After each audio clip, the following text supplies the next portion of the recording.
Edmonton Sports Talk. My God, I loved it. My name's Jay Milne. #Blue. Our sports update deliverer, the Coupe. I'm Zachary Kubish, and you're up today. You know what, Reid? You might be honest. All right, here's what's going on in the Nest.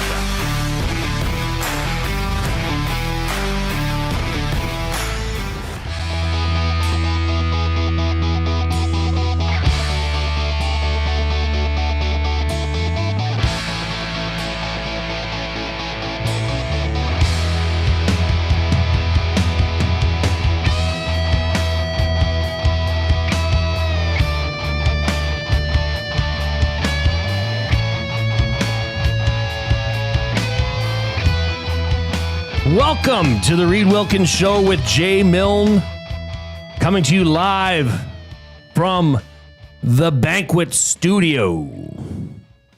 We're Mondays at the Banquet. Bowl for just $2 all day. Grab your friends, have fun, and start your week right. Get real. Play hard. The Banquet.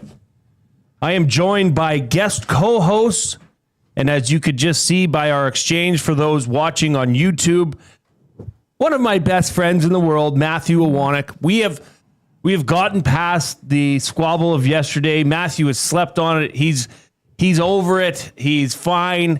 I don't know if I'd go that far. Life's good. Yeah. I'm beefing with Gager now. Yeah. It's just transitioned. From me to Gager. Yeah, I'm good with you. Because we had a good day today. We had a great day. We had a great day. Yeah. Got some snacks. We got some snacks. Had some white cheddar popcorn. For those of you that didn't see or didn't hear yesterday, I have taken residency in Matthew's office. I've set up a card table so that we can be close and work on the show together. And it's been good. Mm-hmm. It's been really good. I've been culturizing you with soccer. Yes. We had That's a word. I don't know. Yeah, we talked politics. It was good. Yep. Explained some things to me that I didn't understand clearly. But no, life's good. This is going to be a fun show. I can tell. We've got a jam-packed show. We are going to have Jacob Camenker on from USA Today. We're going to continue our fantasy focus. We're going to focus on running backs today. Of course, Jay's Play of the Day is coming up as well. And just so you know, Jay's Play of the Day is Blue Jays related. So if you want to get on it, you might want to go check it out now over at playalberta.ca. Because it is Blue Jays related. Jays Play of the Day won't be coming up till 4. I believe that game starts shortly before 5. So if you want to get on it, go and do so now. We're going to have Ian Harrison on from the Associated Press to talk some Blue Jays. Some sparks were flying. It was spicy last night in Pittsburgh. We're going to see what he thinks will happen, if there will be any retribution tonight. Obviously, we're going to have buying or selling for Damon Bunting, as well as the Oil Understood. We're going to talk about Creed. Later in the show, we're going to do something fun. Well, the whole show is going to be fun. But we are going to review. Matthew went to get some snacks. And he asked me if I would like anything. And because Reid's not here, I wanted to take advantage of the situation. And I said, yeah, let's get some Reese's peanut butter cups. But I threw them right in the freezer. I said, nope, we're going to do this. We're going to do a live. I don't know if they'll be frozen. I think we can't do this till like late 5 or something. Yeah, we're going to do it at 5:20. Yeah. We're going to do a live frozen Reese's peanut butter cup review, because I am of the belief that most things taste better after they've been in the freezer for a bit, especially snacks. Graham Mosman, who's on Hangout yesterday, we got into a little bit of that. Are we going to save it or? Oh, no, go ahead. Like Doritos, certain Yes. Doritos in the freezer. Hawkins Cheesies in the freezer. Toffees in the freezer. Toffees kill me. That's right.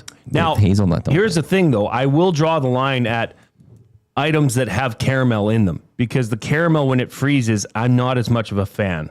That's why I'm interested to see the texture of... Have you never done this? No, this is new to me. Oh, I thought this was like something that you knew. No, this is great. I'm just basing this off the fact that I do prefer most, if there's a treat or a snack in the freezer for a little bit, generally does good things. I'm interested to see the texture of the inside of the Reese's peanut butter cup. If that holds, I think that's too much. There's too much peanut butter. or if there's a little bit of rigidity to it. if it was there for 24 hours, I think it wouldn't be as good. Maybe. I thought you've done this. No. I want to like, be surprised just as much as you are. I thought you like, no, I want to throw it in there because it's the way to do it. You're experimenting fully. Both of us are okay. Well, three of us, because when he comes back. If you've done it, chime in because VR Montenegro says too long in the freezer and those cups are a mistake. He says they can become rock hard. I don't know if we'll get to that length of time. They've only been in the freezer for about an hour. So we'll see. I mean, hey. Well, it's going to be like 4 hours.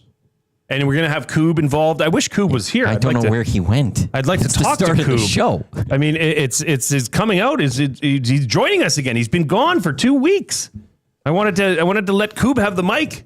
And lo and behold, there's nobody in the seat. Okay, so then can I go off on Gager for a quick second here? Go off, young man. I come into this room as we're switching sides or switching shows. And they're talking about potatoes or something. Best way to eat potatoes. Roasted. And Gager's like, here's how you do it. Have you ever had cauliflower mash? You take some cauliflower and blah, blah, blah. You mash it up and there you go. I'm like, but that's not potatoes. What does that have to do with potatoes? That's not a potato. Like, how do you have a conversation where you say, because it started off as I heard them say, do you know what the best thing is? And I said EST afternoons. Good answer. Right? I thought that was clever. It was nice. And he was walking. Then he told me, oh no, about potatoes and stuff. But so how do you bring up cauliflower when you're talking about the best way to eat potatoes? You can't. It's not potatoes. They're not in the same category. Well, they're different. We're not talking about the best ways to eat cauliflower. We said what's the best way to, and not best ways to eat mashed or things mashed. It was the best way to eat potatoes. Have cauliflower. What? Yeah, it just doesn't make belong. sense. Well, I was thinking it over, and that's why I got up. I had to just let it ruminate for a second, take a walk, get my brain going. It's because of the texture, right? So when you say mashed cauliflower, I don't think it's as appealing as saying the best way to eat potatoes is well, you can't because it's not a But potato. I understand that. And I'm on your guys' side. I know you guys are trying to, I know you're getting a little spicy before the show started toward me, but No. We it's just a texture thing. We just right? wanted to make sure you were thinking clearly. Like it. You said that it was a great way, but it had nothing to do with potatoes. It's not potatoes. Yeah. Cauliflower is not potatoes. Zach, throw yourself up on the camera. But first, I want to remind everybody that Edmonton Sports Talk is presented by Play Alberta, which is your home for online gaming excitement, featuring casino games, live dealer action, lottery instants, and sports betting. Now with the new Play Alberta app, you can take the fun with you anywhere. Download the app or sign up today at playalberta.ca. Young Coupe, welcome back. It's been a while. Welcome back to Coupe. Thank you. Dun, da, da, da. So, how comfortable are you with talking about your vacation? Very. Okay, let's hear it. Where'd you go? So we went to me and a group of four other friends, so 5 people total. Wow, I can do math. Thank you guys. Thank you. I don't need the clap again. We went to BC on the island specifically. Went to Nanaimo, went up to Port Alberni near Sprout Lake, and also took a trip to Vancouver. So just all over BC. Had a road trip, quick little stop in Abbotsford. All over Vancouver Island, Sure. Yes. Well, they had to get there. which is in BC. Which So they is through drove BC. through BC. We went True. through Valemount. I think we went up all the way through Hinton to Valemount, like the whole road trip. Pretty basic. People have done it. People have been there and seen it and stuff like that. Nothing too crazy. Stopped in Hope, BC. How couldn't you? Right? That's kind of the stop. I guess. I don't know. That's what I was told. But Fishing? Was it? no. Unfortunately, my friends they're not too sporty, right? So I mean, they went for a swim, a little bit of a dip, but they're not like hunters and fishers. We kind of just chill out. So What was the highlight of the trip, Coupe? It is a bit of a loaded question. Honestly, the road trip itself was pretty cool. But just to, my buddy, I went with one of my best friends, Michael, who I met in elementary school. So I've known him for 15 years now. And well, I guess I can't really do math that well. Once 10 again, years or you're something proving like your that. math skills. Dun, da, da, da. Hey, I didn't get into radio for math, right? But no, I think just being able to spend that much time with my buddy. Cool. Like, out there for 2 weeks and just to see how people are. That's awesome. Pretty interesting. So because as life goes on, those chances are going to be few and far between. So I'm glad you enjoyed it. I'm glad you got out to the coast. What was the most surprising? Have you been to Vancouver Island before? no, I haven't. So that was my first time. Ferry being out ride? there.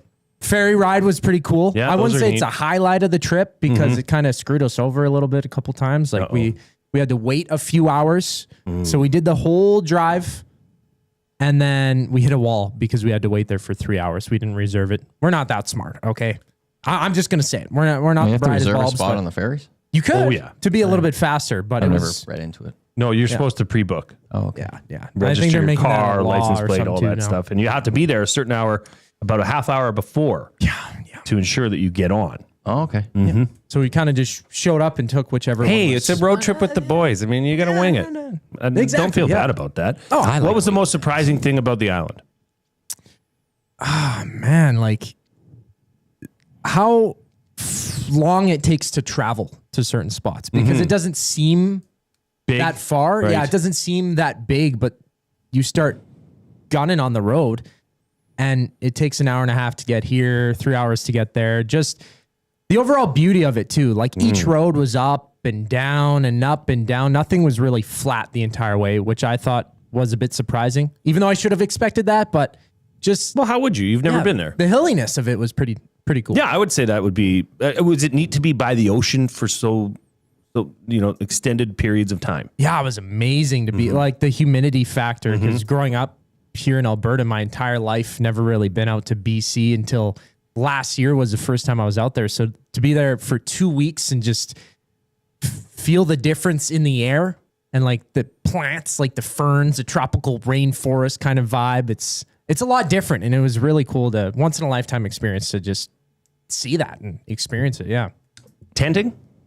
Yeah, well, a mix of both. Like there was an RV set up on our location, then we went to another spot. When you say a mix of both, do you mean a mix of sleeping in the car / tenting, or yeah, I did it all. Basically. did it all.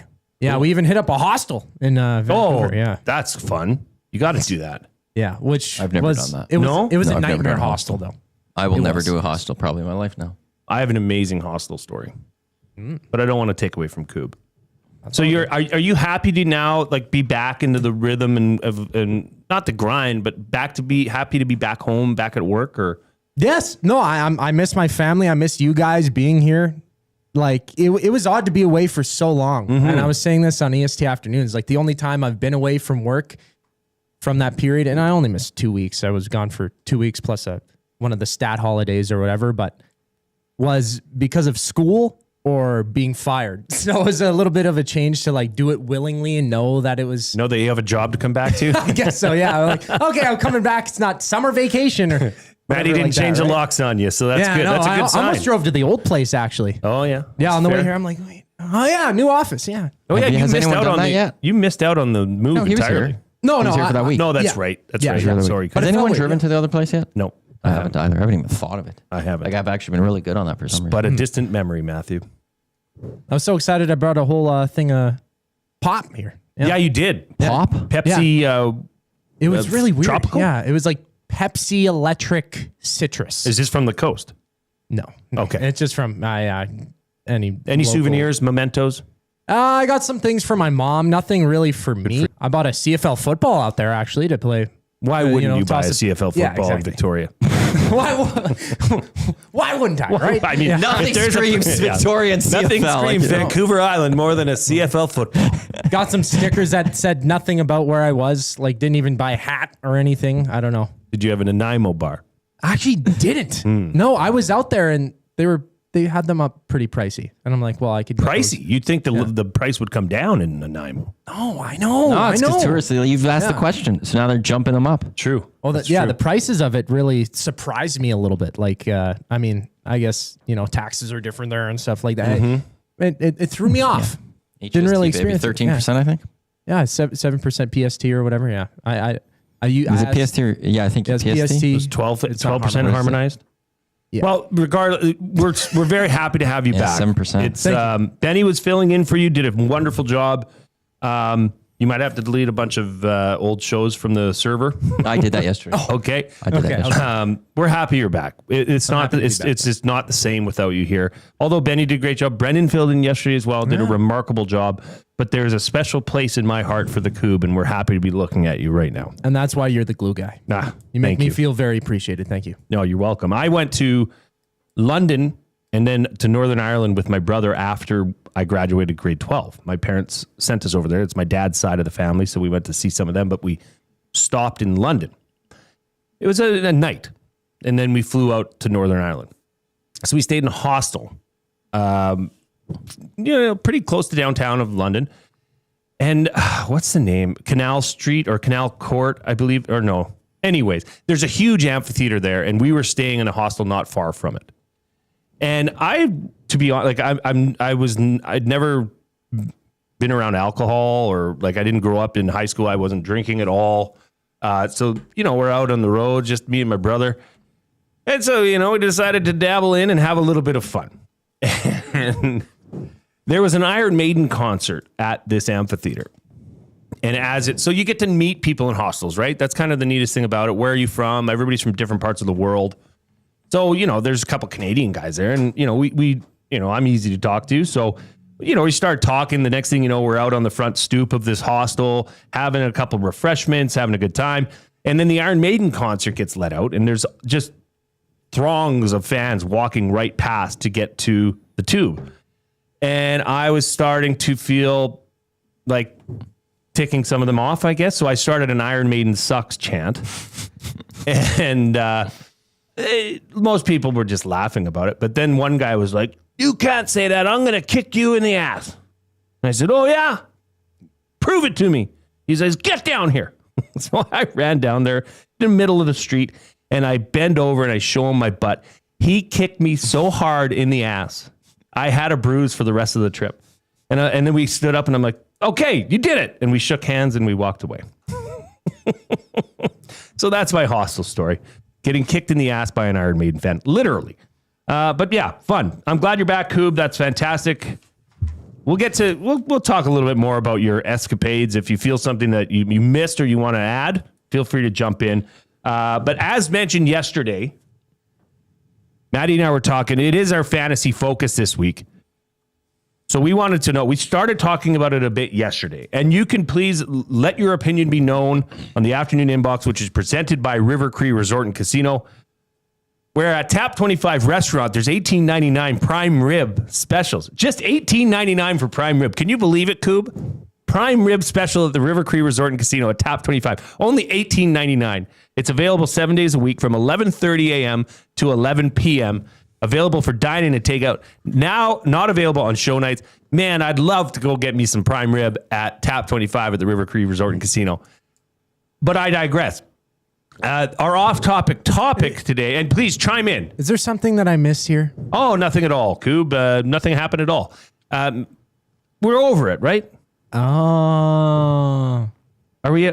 Is there anything you want to say to me now that you slept on? Had to go back to it. I'm just reading the liner. You could have went to a different liner. Matt, you know I'm a professional. Liner. I'm a consummate professional. Then let's continue. Let's move on. Do you have anything you'd like to say? Because yesterday you said I need to sleep on. We can move on. That's all you're willing to say. Yep. Okay, we've moved past it then, Coupe. You didn't have to go to that liner today. That's all I'm saying. The off-topic topic is brought to you by William Huff. Since 1952, William Huff has provided industry-leading advertising solutions for thousands of valued clients.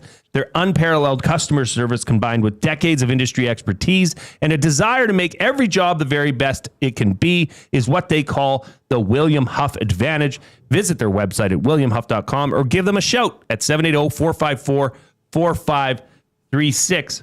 As mentioned yesterday, we talked about fantasy football. We want to know, Maddie, Coupe, and I want to know, what is the best format for an NFL fantasy football league? Teams, league size, roster size, flex, super flex, how you determine you're going to keep your keepers. Because I'm going to say it. I'm going to put my hand up.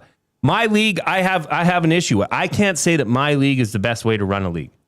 And I'll get to that as to why, but we want to hear from you. So send us in the nasty chat, You can send it in on the River Cree Resort and Casino inbox 780-218-9999. What is the best format for an NFL fantasy football league? Matthew? I think it's 10 teams I could accept 12 teams. I like just the good old standard classic. Which is? 1 QB, 2 running backs, 2 wide receivers, 1 tight end, a flex of a running back, wide receiver, or tight end, 1 defense, special teams, 1 kicker. I like that too. That's all you need. Buddy, I'm on your page. Don't need super flexes. Yeah. Don't need individual defensive players. Don't need more receivers. Just your standard league. And the few things I will add, I do prefer. I actually like. I'm hit and miss. I don't think PPR is necessary. Oh, I love PPR. I could live with PPR. I think maybe 0.5. I'd rather see half 0.5 PPR. But PPR is not. I do have one complaint though about all the fantasy football sites there are out there.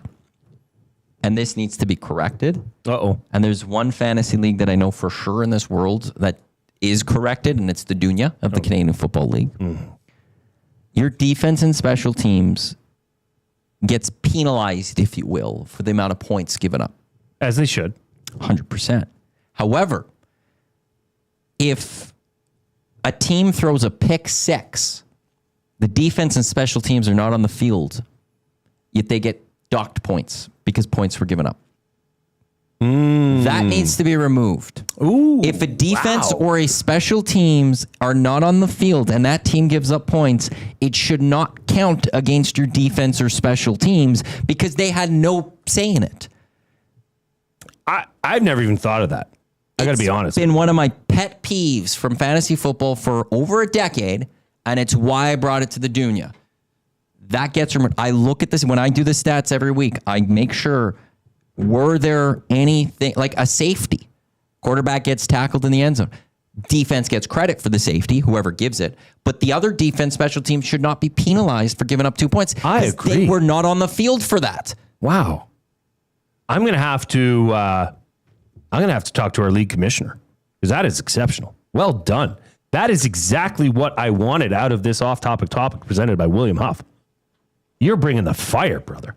Every ESPN, NFL, Yahoo, CBS, all the leagues, they do it wrong when it comes to defense and special teams. They do it wrong. I don't even know if I can. I'm speechless. That was incredible. Here I was going to say I don't know if I love the Superflex because in our league, 14 teams, which is a big league, and then you add in a Superflex so you could start 2 quarterbacks every week.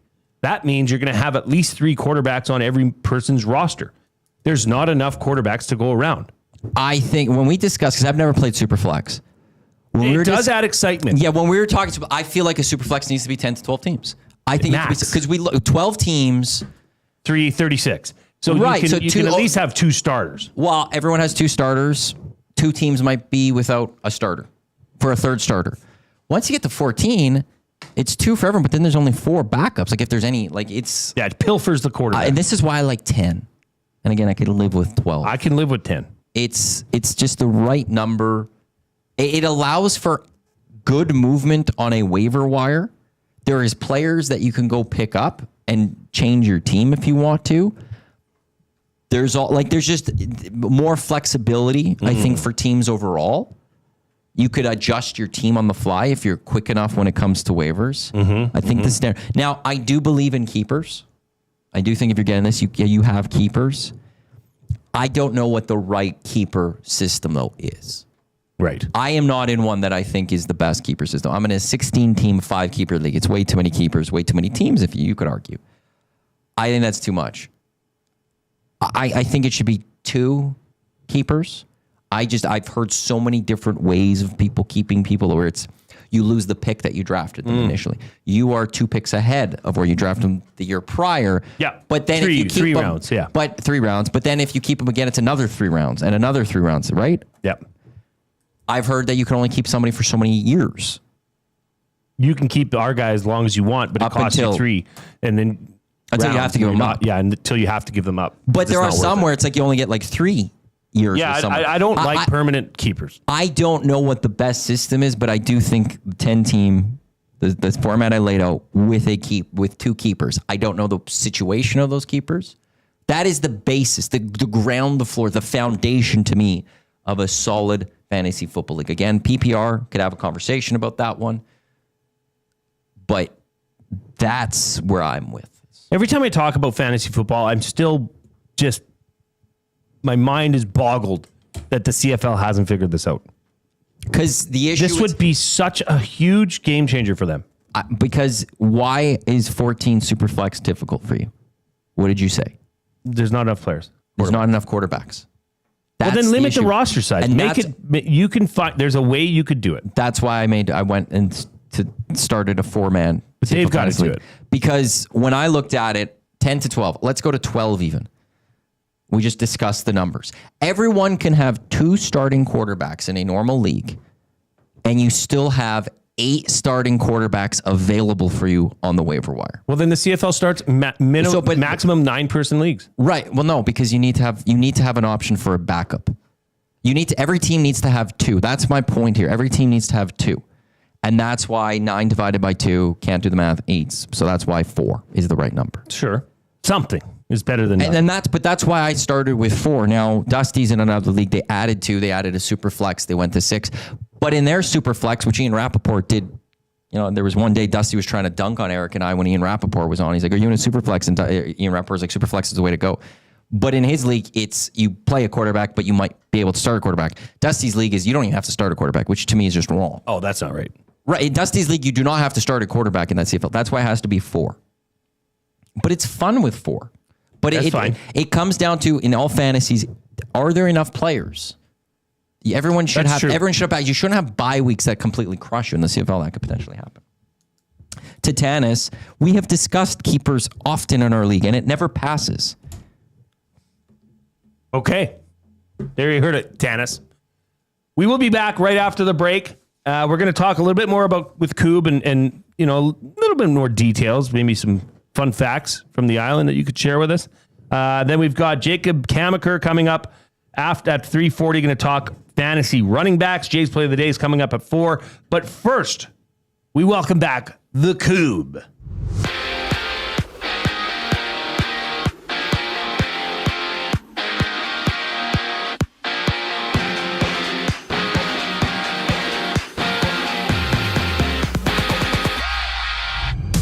Toronto's Vladimir Guerrero Jr. is day-to-day with hamstring inflammation and will miss tonight's game against the Pirates. The injury occurred last night when Guerrero Jr. went into a split to catch a ball in the 3rd inning. And in the game tonight, Max Scherzer starts for Toronto, first pitch at 4:40. Meanwhile, Seattle's Victor Robles has been suspended for 10 games after he threw his bat at an opposing pitcher during a rehab game in AAA on Sunday. For the Yankees, Giancarlo Stanton is back to play against the Rays. He missed the last 3 games due to general soreness. And in the CFL, the Elks have signed American O.J. Hillier, with the 24-year-old most recently being cut from the Ticats training camp prior to this season. In other news, Sophie Cunningham's season is over for the Fever. She's out with a knee injury. And Oshawa now has an NLL team, with the Albany Firewolves relocating to Ontario for next season. This sports update is brought to you by Windsor Plywood Leduc, locally owned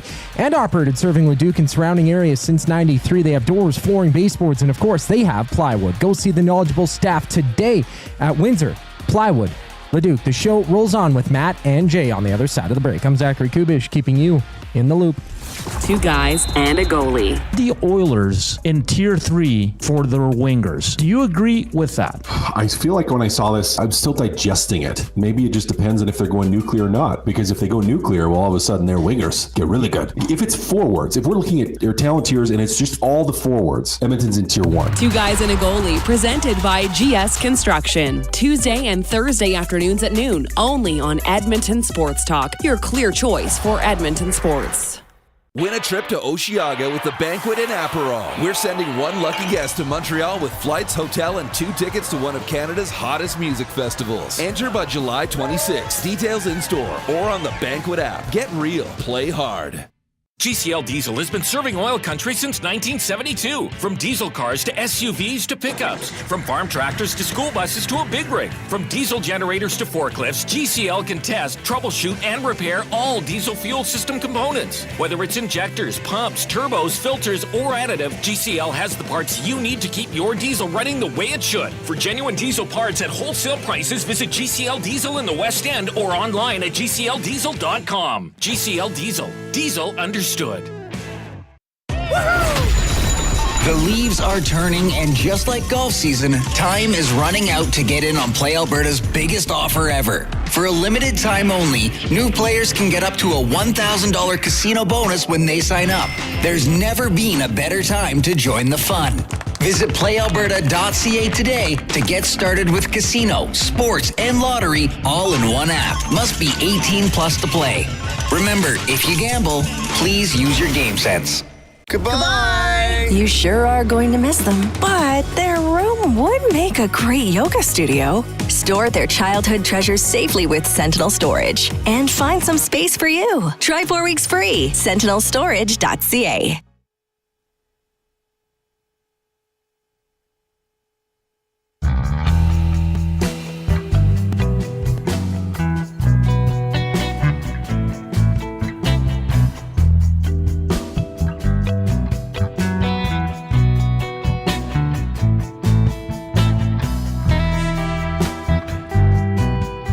Welcome back to the Reid Wilkins Show with Jay Milne and guest host Matthew Iwanyk, coming to you live from Edmonton Sports Talk, your clear choice for Edmonton sports. A reminder that you can listen to us on EdmontonSportsTalk.com, iHeart and TuneIn, iHeartRadio and TuneIn apps, as well as watching us on YouTube. And we welcome back the Coupenator into the technical desk. And a reminder that we are coming to you live from the Banquet Bar studio. Make your birthday epic at the Banquet Bar. Bowling, drinks, and a vibe you won't forget. Book your party now at thebanquetbar.com. I think we're gonna make a little bit of a turn here in the show. Here's the thing: not everybody's into fantasy, and that's fine.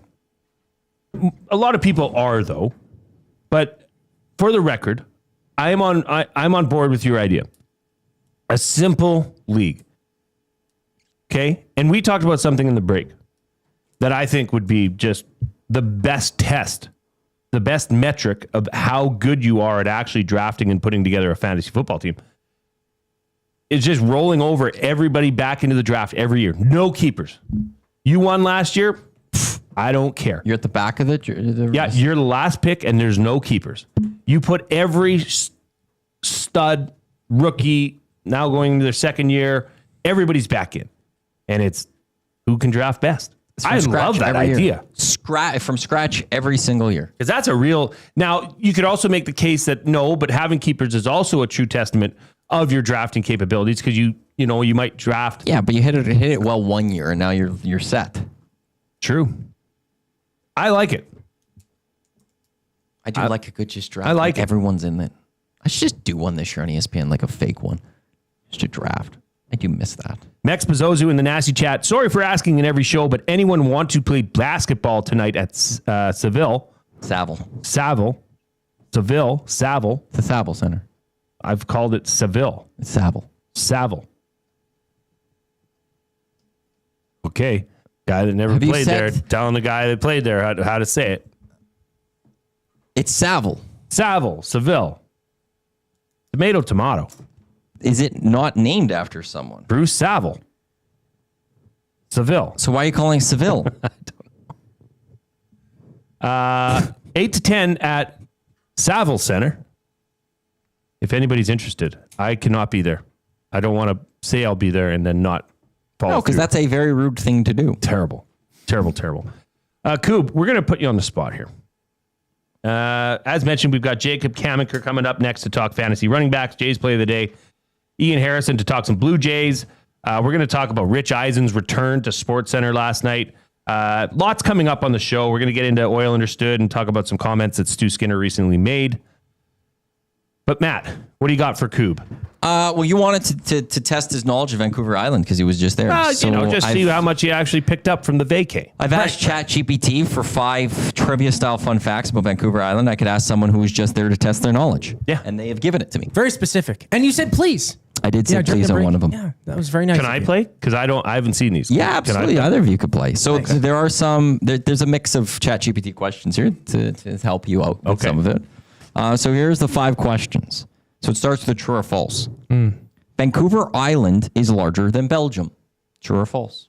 True. No doubt in my mind. Oh. I'm gonna say false just to do it. Are you locking in your answer? Yes. Are you locking in your answer? Or are you changing? Now, I almost have to think out loud. The reason is when you look at the map, right? It's not proportionally sized.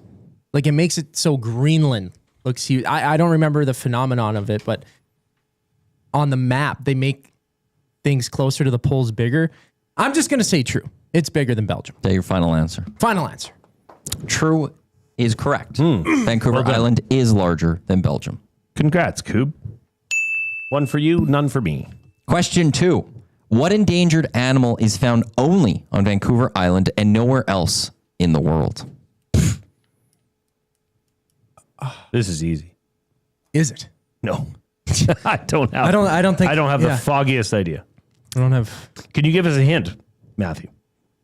It starts with Vancouver Island and it has a name. I don't know how to give a hint on an animal. It's probably some form of small bird. The Vancouver Island osprey. The Vancouver Island chickadee. Either of those correct? Well, sorry, I'm just trying to see how I guess it's part of the squirrel family. Oh. It's one of the largest members of the squirrel family. Oh. Did you see one? No. Maybe. I don't know. The Vancouver Island redwood. The Vancouver Island marmot. Do we have any final answers? Ferret. Do we have any final answers? The ferret. My final answer. I'm gonna go marmot. Otter. Do I get marmot? Because I did say that.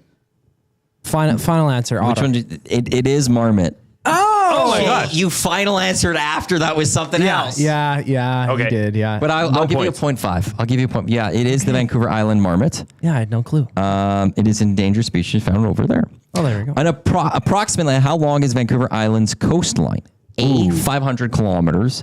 B, 1,200 kilometers. C, 3,400 kilometers. D, 5,000 kilometers.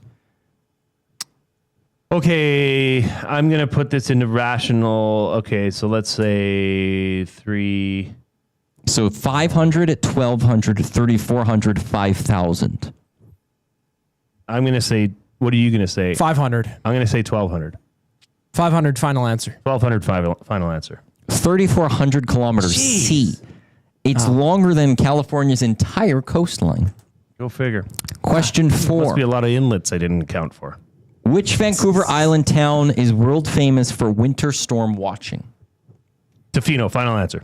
Which Vancouver Island town is world famous for winter storm watching? It's a town specifically. Tofino, final answer. It is a town though, specifically, not a city. It says Vancouver Island town. So this is ChatGPT. I didn't come up with this, so I don't know. Port Hardy. Final answer. It is Tofino. Hey, 1-1. It is Tofino. 1-1. Do we have a tiebreaker question? Well, there's a 5th question. That's only 4. Yes. I have 5 questions. Vancouver Island is home to the tallest waterfall in Canada. What is it called? Come on. It has a drop of 440 meters higher than Niagara Falls. Which, by the way, the high-level bridge was, I think, higher than Niagara Falls, too, when it used to have the waterfall. They should break What is it called? Yeah. What is the name? Neither of us are. Well, maybe you know it because you were just there. Well, that's the thing. This is supposed to be for someone who was there. Did you go visit the waterfall? I saw a waterfall, but what was it called? I don't know. Oh no. I went. I'm bad at remembering names. Okay, I remember the lake I was at because I saw the sign every day. But what was it called? Sprout Lake. Sprout Lake. Yeah. I'm gonna go with the Vancouver Falls. Lame name, but final answer. Wakanachi. Della Falls. Della Falls. Yeah. Okay, so I asked for a tiebreaker question. Which large animal is not found on Vancouver Island? Black bears, Roosevelt elk, grizzly bears, cougars. Grizzly Bears, final answer. Black bears, Roosevelt elk, grizzly bears, cougars. Which is not found on Vancouver Island? You were quite adamant about that answer. And they have the Victoria Cougars, don't they? Is that a group of people? Okay, I'll go black bear. Final answer. It is grizzly bears. Hey, Vancouver Island has one of the densest cougar populations in the world and plenty of black bears and Roosevelt elk, but no grizzlies. So really, you clearly know your Vancouver Island. What am I going to? Come on. The Della Falls? Come on. I mean, who wouldn't know that? Yeah. I was just playing dumb. Come on. Somebody's saying it's not Della. Oh. It's a taller one. Really? I am going based off ChatGPT. True. Let me look this up about Vancouver Island, Della Falls. Do you see this great ass Fraser saying he's the waterfall guy on Vancouver Island? What does that mean? This makes no sense. ChatGPT screwed up.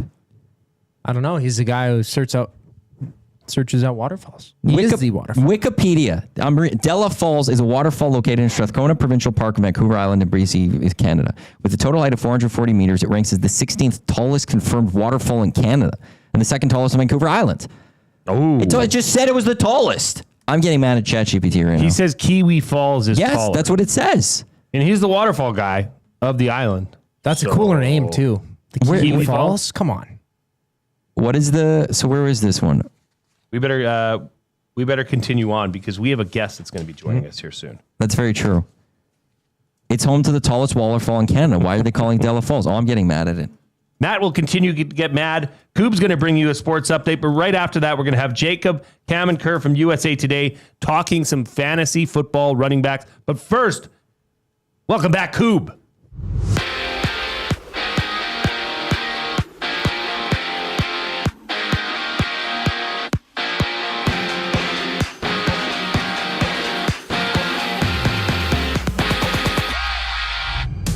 The Jays are without Vladimir Guerrero Jr. for tonight's rematch against the Pirates. He's listed as day-to-day with hamstring inflammation. He suffered the injury yesterday in the third inning against Pittsburgh when he did the splits when catching a ball. First pitch goes at 4:40. Max Scherzer on the mound for Toronto. And staying out east, Giancarlo Stanton returns for the Yankees.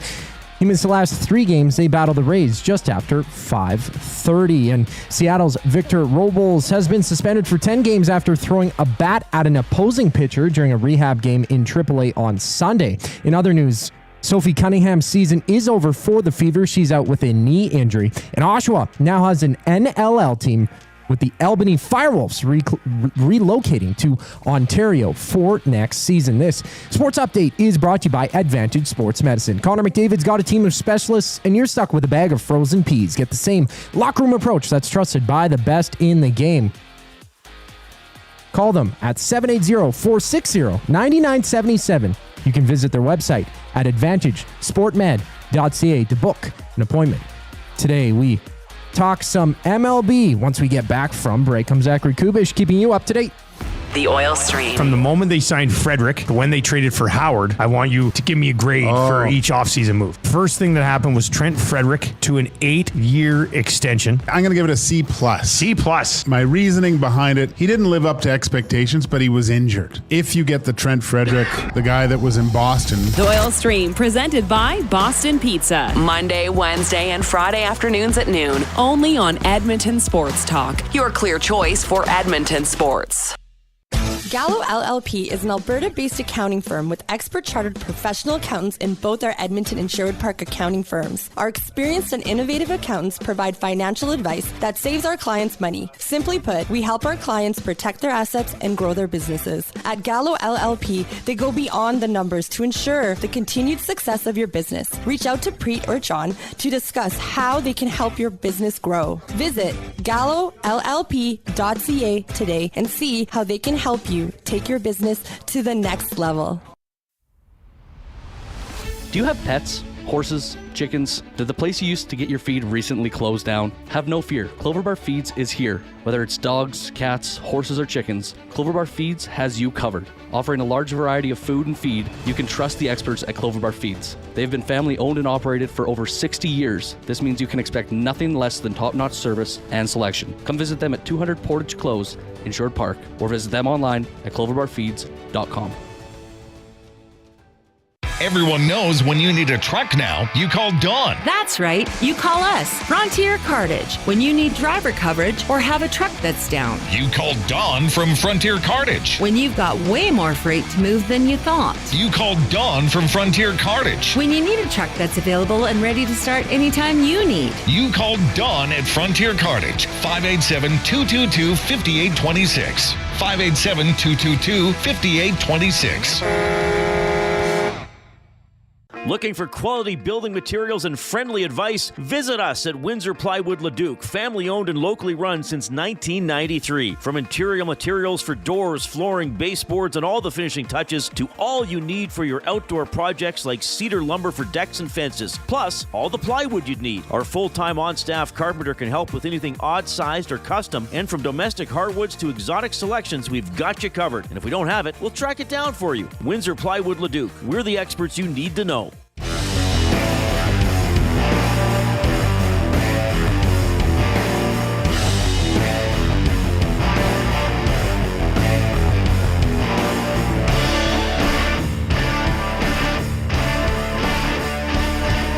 Welcome back to the Reid Wilkins Show with Jay Milne and co-host Matthew Iwanyk, coming live to you from Edmonton Sports Talk, your clear choice for Edmonton sports. It is time to crunch the numbers, brought to you by Gallo LLP, chartered professional accountants, where they go beyond the numbers to ensure the continued success of your business. Reach out to Preet or John at Gallo LLP if you would like to discuss further how they can crunch your numbers and help your business grow. Visit their website, gallollp.ca, and see how Gallo LLP can help your business grow. And with that, we are excited to be joined by Jacob Camenker for USA Today. We're going to be breaking down some fantasy football running backs. Jacob, how are you doing today? I'm doing great. Thank you for having me on. I appreciate it. We appreciate you taking time out of your day to join Matt and Jay here. You got Jay. I'm going to start it out with this. For running backs in fantasy football, is that the hardest position to draft given, injury potential, multi-use backfields? How do you think, in terms of positions, running backs rank in terms of drafting them? I think they're one of the hardest to draft because there's really a shelf. After a certain point, you kind of dive off that shelf and you don't have the elite running backs anymore. You have top handcuffs and guys who could end up in big roles, but most of the guys with proven high-end workloads end up going earlier. But as you hinted at, a lot of players also get hurt at the running back position. Year to year, you see a lot of guys that led the league in touches the previous season. If they rack up more touches, they tend to get hurt. So it's kind of tough to predict who all is going to be able to stay healthy. And then when you're drafting those guys in the middle rounds who are, say, more potential-based guys, they still need someone to kind of give them an opportunity, whether it's via an injury or whether someone in front of them struggles. So it's just hard to predict exactly how the pecking order is going to come about. And because there are so many injuries, running back just ends up being, by the end of the season, a lot different looking than, our pre-draft rankings tend to be. All right, top 5 must-have running backs. These are guys that got to be going in the first or second rounds. Give them to us. Okay, so I think the top 3 are pretty clear-cut. You have Saquon Barkley from the Eagles, ran for 2,000 yards last season, averaged 3.8 yards before contact, better than any back in the league. He's going to be your number 1 guy. After him, Bijan Robinson and Jahmyr Gibbs. Those guys are very explosive. Robinson has a huge workload. Gibbs shares carries a little bit with David Montgomery, but we saw at the end of last year, Gibbs in a workhorse role become an elite fantasy scorer. So I think those 3 guys are who you're looking at the top of drafts. Derrick Henry, every single time, he's probably your number 4 guy. He gets volume every single year. He always delivers when he stays healthy. And he's in a Ravens offense that's very good on the ground, and Lamar Jackson will take some pressure off of him. And that 5th guy gets interesting. You'll hear some people say it's Christian McCaffrey. Some people will say it's Bucky Irving from the Tampa Bay Buccaneers. Jonathan Taylor from the Colts. I think if you're talking about guys who have the most upside, I think you go with McCaffrey, a guy who's proven year in and year out to be a true 3-down threat. So those would be the 5 I would draft, in that first round. I want to look at a little bit at the rookie running backs, and I'm going to start with Ashton Genty, who I think is just viewed as the best rookie, coming into the NFL this year. What's the upside of Ashton Genty? And do you think by this season ends, especially for people that might be in keepers leagues, we might be looking at a guy who's closer to the top of those rankings, maybe knocking on the door of that top 5?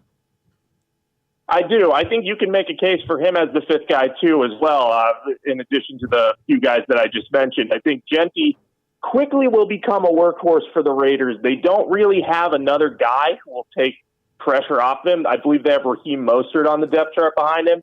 He's a veteran. He's got good speed, but at this stage in his career, he's not really built to carry a full workload. So I think Genty, in a Pete Carroll offense where Pete Carroll loves to run the ball, you could see him get 20, 25 touches a game early in his career. Now, maybe they ease him into action, or maybe he has some growing pains as he adjusts to the NFL. He's using a new backfield stance. He's a little less upright than he was at Boise State. So we'll see if that impacts him as he gets to the next level. But I think you're talking about Genty as a guy you would comfortably take in that first round or early second round and say, hey, this guy's upside is that of a true top 5 back. And if you're in a dynasty league or a keeper league, definitely consider taking him early in the top 10 selections, because if you can keep him, he is going to be a very good player at running back for years and years to come. I just have to take the low-hanging fruit here. Pete Carroll likes to run, except when it's on the Super Bowl's on the line. Sorry, I had to go there. The other 2 rookies looking at, like Henderson and Hampton with New England and the Chargers. What do you make of those guys, and what type of season do you think they might be having? So I think both of those guys have a lot of upside. I am really excited about Travion Henderson right now. I think that he has a pretty clear path to the top of New England's running back depth chart. Ramondre Stevenson is sort of entrenched there, but he's a little banged up right now, and he's had fumbling issues for the better part of the last year. So I think his lack of ball security may make it hard for Mike Vrabel to trust him and that new coaching staff. So I think Henderson, he's an explosive playmaker. He's a lot like Jahmyr Gibbs. I think they're going to eventually give him the full workload. Maybe not in the first month, but I'm thinking by October, November, he's going to end up being the type of running back who could be a league winner. I think you could say the same of Omarion Hampton. He'll probably get higher volume out of the stretch with Najee Harris uncertain for the early stages of the season after a fireworks accident during the offseason. But I still have some worries about the goal line with Omarion Hampton. It's not that he can't score, but Jim Harbaugh and Greg Roman have tended to rotate their goal line carries a lot. They did so last year. They gave Hassan Haskins a lot of carries in addition to J.K. Dobbins on the goal line. So I do worry if there's going to be a lower touchdown floor for him, but still, he's the type of guy who should emerge as the volume workhorse in that backfield. So long story short, I like all 3 running backs there, and I think all have pretty tremendous upside. We are looking at fantasy focus, especially on the running back position with Jacob Camenker for USA Today. I mentioned it earlier, but the emergence of rushing the ball by associate or by team committee. Thank you, Matthew. What is a team backfield to stay away from in terms of a team that's going to be taking on the rushing role by committee? I think a good example of that is going to be the Washington Commanders. They're a team that should have a good offense. I mean, we saw them last year. Jaden Daniels was incredible as a rookie, and he really elevated the play of the unit around him. We just have no idea how that rotation is going to shake out. There are some rumblings that they might try to trade Brian Robinson Jr., who's been kind of their early down back in recent years. So if they do that, it becomes kind of a toss-up as to Austin Eckler's probably the receiving back, but then is Bill Krosky-Merritt, their 7th-round rookie, going to emerge as the guy in that backfield, or are they going to trust veterans like Chris Rodriguez Jr. and Jeremy McNichols to kind of be the early down power back and try to mix in 3-4 guys each game there? So I think I would probably stay away from that team unless you're grabbing one of those 4 guys in the last couple rounds. Definitely don't take any of those players in like the 7th to 9th round range, because I don't think they're going to be able to live up to that hype, because it's just unpredictable as to which way they'll go. Well, I mean, looking at the performance last night by Krosky-Merritt, I mean, I'm close to the team. Washington is the team I cheer for. So I saw he was getting first team reps. He looked very good. It should be an interesting season there. But yeah, I do agree. They are a bit rushing by committee. I will say that. Now, one more question for you, Jacob. Who are a couple running backs you could see having breakout years? Maybe weren't as electric as they would have liked to have been last year, but somebody that you could get some good value with later in the late rounds of your draft.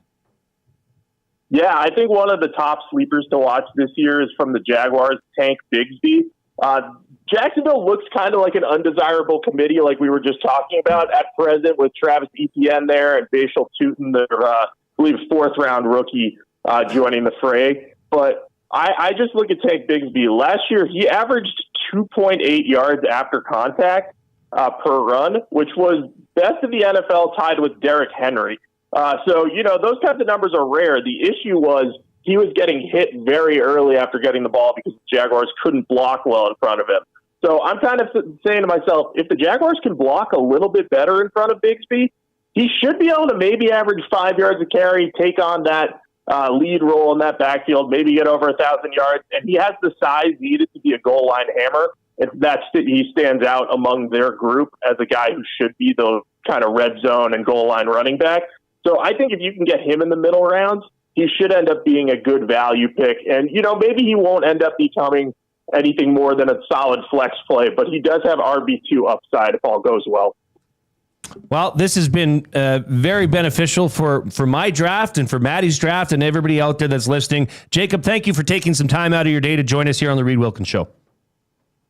No problem. Thanks again for having me, guys. Take care. That was Jacob Camenker from USA Today coming to you on behalf of Gallo LLP as we crunch some running back numbers. Maddie, was there anything that stood out to you there in terms of, what might affect your draft? I'm drafting fourth in my 16-team I'm 5-keeper league. Yeah. So, there's not a lot of keepers. So I'll see who shakes. There's always like 2 or 3 guys that aren't kept that are like, okay, I can grab them. But Ashton Genty's probably going to go 1. You think? In my league, yeah. Because all the other guys are keepers? We're 16 teams by 5, so you're at 80 players already taken. Right. By the time you get there. Yeah, that's ridiculous. Our rookies go first round. Sure. Like the top ones. They'll go quick. That's fair. That's just how that league works. So Genty will go, but so then there's the 2 running backs. I'm at 4. I'm pretty happy that I should get a player. I need a running back too. I like that Tank Bigsby suggestion. That would be something that would probably come to you in a middle to mid-late rounds that you could steal and see what kind of output. But I agree. Running backs are always the trickiest position, at least in my opinion.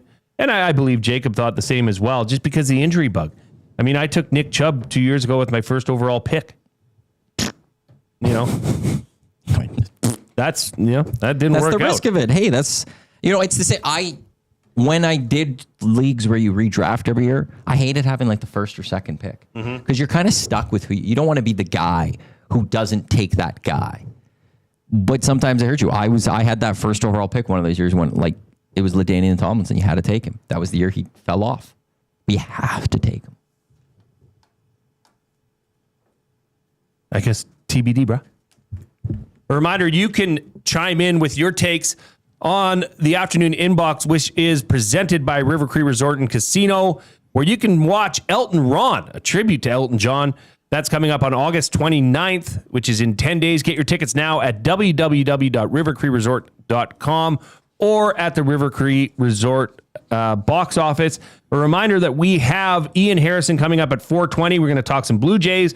We're going to talk what's going to happen tonight if there is retribution, even if Pham is not in the lineup. What's that going to look like? But right after the break, we're going to have Jay's play of the day. But first, we're going to hear from, I keep screwing this up. Yeah, you do. It's not Coupe. It's going to be, we're going to hear from some of our supporters, and then we're going to hear from the Coupe. I'll get that by the end of this week. That is a goal of mine for sure. We'll talk to you right after this. The Lock Shop. Isn't this the beauty of sports, Huss, that you have what happened last night, and then you have maybe the most psychotic pitcher in the MLB? It's the best. Isn't that the beauty of it? I woke up to a text from one of my buddies that's just a Jays hardo. He's like, I hope Scherzer puts the first pitch in Tommy Pham's ribs today. Like, there's a lot of Jays fans that are feeling that way. The Lock Shop, weekday mornings at 11, only on Edmonton Sports Talk, your clear choice for Edmonton sports. If you aren't wearing a Connect belt, what are you waiting for? A one-size-fits-all belt with a smooth, hole-free track system makes it adjustable for the perfect fit. With fully customizable options, you can choose your belt color, material, and buckle to suit your style. 100% Canadian-owned and operated, Connect belts are designed for work, everyday wear, and even around the golf. Check out the large selection of men's and women's styles at www.knktbelts.com. Connect belts, the perfect fit every time. Get ready for royalty with Elvis Presley and Elton John tributes at River Cree Resort and Casino. All Shook Up pays tribute to the 3 eras of Elvis in one magical show on August 17th. And catch Elton Ron, a tribute to Elton John, live on August 29th. Elton Ron will give you a taste of the Rocket Man in Canada. Get your tickets for both shows at rivercreeresort.com. The Canadian Brewhouse is turning up the flavor this summer with our new summer feature menu. Try our jerk chicken skewers, Cajun shrimp tostadas, and street corn salsa. Bold bites made for patio season. Get them while it's hot. The Canadian Brewhouse. Our house is your house. You've heard the name, but what does it mean? For over 66 years, William Huff Advertising has supplied signage from screen printing to digital to LED with design, production, and install in-house. It's a one-stop shop for all your signage needs. Edmonton owned and operated, William Huff has been trusted by the biggest companies and teams in the City of Champions and many others across the country to do the job. If you're looking for a way to get the word out about your company or event, they are the answer. Go to www.williamhuff.com. Their results speak for themselves.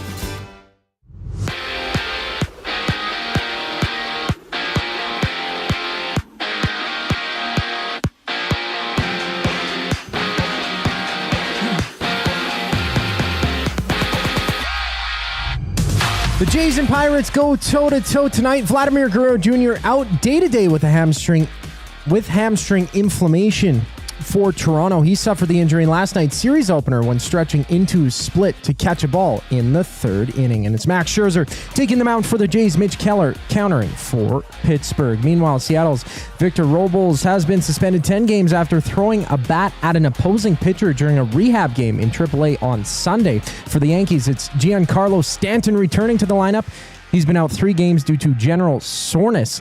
They face the Rays just after 5:30. Elsewhere, Fever's star Sophie Cunningham sustained a knee injury Sunday. She's been ruled out for the remainder of the season. And from Oshawa, they now have an NLL team, the Albany Firewolves, relocating to Ontario for next season. I'm Zachary Kubish. That was your sports update. The second hour of the Reid Wilkins Show starts right now.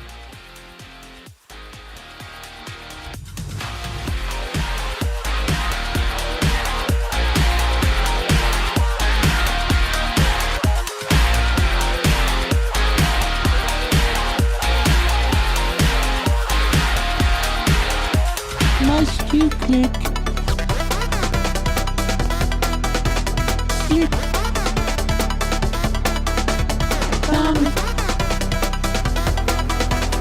Must you click? Welcome back to the Reid Wilkins Show with Jay Milne and guest co-host Matthew Iwanyk. We are coming to you live from the banquet studio. Make your birthday epic at the banquet bar. Bowling, drinks, and a vibe you won't forget. Book your party now at thebanquetbar.com. Yeah, I'm just seeing now, and we're going to have Ian Harrison on from the Associated Press. He covers the Blue Jays. It would appear as though Tommy Pham is not in the lineup tonight against the Blue Jays. Probably not a bad move on behalf of the Pittsburgh Pirates, but we're going to get all the fallout from what happened last night and what that means for the Jays moving forward. And I want to know if the Jays are legit, if this is a year that they can make a run at this, because the odds makers certainly don't think they will. But we'll get into that later. It is time for Jay's Play of the Day presented by Play Alberta. It's time to turn up the fun with the all-new Play Alberta app, your digital destination for casino, live dealers, lottery instants, and of course, sports betting. Coupe, play my music. It's Jay, it's Play, he's Jay, it's today. It's Jay's Play of the Day. It's Jay's Play of the Day. Jay's Play of the Day. All right, let's get into it here. Well, first off, I went in, I was hosting the lock shop today. Had Huss on. Great time. What a lovely man. You've gotten to host the lock shop, right? Love doing it with us. Yeah, isn't he just a wonderful man? He's the best. He was live from the Manitoba Open. That's where he was. Mm-hmm. I was busy doing some stuff today. So. You're busy working? Mm-hmm. Setting things up? What's on your plate right now? Estes. Estes? Yeah. What is that? I know when it is. I know where it is too. I'm asking you to remind the people. September 16th. Of course. I didn't trust whether you were doing that or not. Well, come on, Matt. What do you think? I dropped the ball don't read on your that emails? one. September 16th, Metro. Details probably Monday for tickets. Tickets? Okay. Yeah. That's going to be fun. The only thing I don't like about the Metro is those. You always whine about that. For as long as we've been in the Estes, you've been whining about it. Well, it is awkward for a man with a tall torso. That chair just whips back. And if you're wearing a suit, it's actually quite unpleasant. Nasty club members will get the voting soon. Jasmine says Tuesday, September 16th. She reads the emails. She doesn't get those emails. She doesn't get those emails. Oh, that's okay. Those are for Monday through Friday staff, so I can lay into you guys. Let's see here. You guys got 3 of them for me today. Do you want to check out the live chat and do some things? Thank you. What do I have to do? Nah, just... You got to learn how to do that then, too. Well, I don't have a hammer. Do the things that make care of the things and take care of the people talking about the things. Thank you for letting us know about that. Jay's Play of the Day. You can head on over to playalberta.ca, click on sports, click on EST specials, and you'll find a couple. You'll find Jay's Play of the Day, which is simple. Blue Jays to win by 2 or more runs. I think after what happened yesterday, there's going to be a little bit of extra P and V in the veins of the Toronto Blue Jays. Scherzer's taking the mound. So Blue Jays to win by 2+ runs. That is at plus 120. I want to also direct your attention to the early bird bet, which is to Blue Jays to win and Addison Barger 1 hit. That is boosted to plus 125. And then, as I mentioned, the Lock Shop partner parlay today was a rocket shot. We put together a massive parlay. Maddie, I want you to tell me what you think of this, okay? Ravens to win the AFC North. Falcons to win the NFC South. Chiefs to win the AFC West. And Detroit Lions to win the NFC South or North. That was boosted to plus 2450. Are you riding Matthew Iwanyk? I have not ridden on that yet. Why not? Is it too close to home because it involves your beloved Baltimore Ravens? I don't like betting on my team. I don't like ever betting on my team. I never like betting on my team. And the Baltimore Ravens to win the AFC North, don't like that right off the bat. I'm giving them bad juju to start the season. Don't like that. Who would knock them off? Cincinnati Bengals. You think? Yes. Did you watch any of the Monday Nighter last night? And you don't have to because it's a preseason I don't watch game. preseason. I watched, and I did because exhibitions. It was the first time I got to see Jaden Daniels. Okay, so hand up. I guess Commander's left hand up. I watched that, and Joe Burrow was running for his life. Cool, it's preseason. That's his starting offensive line. They don't care. No one cares. They do. They're professional athletes. Yeah. They care. Joe Burrow could have had his head knocked off. He was running around out there. I don't know what was going on. Did you see the first 6 games the Baltimore Ravens have to start the season? I don't care about the first 6 games. You should care about the first 6 games. They'll be lucky to be 3-3. Good. Then they can go the rest of the way. What, 10-2? 17 games. So you have to take 9-2? Could happen, Matty. Let me look at this Baltimore Ravens schedule and tell you about it again. Please. Baltimore Ravens schedule. They start in Buffalo. They then are home to the Browns.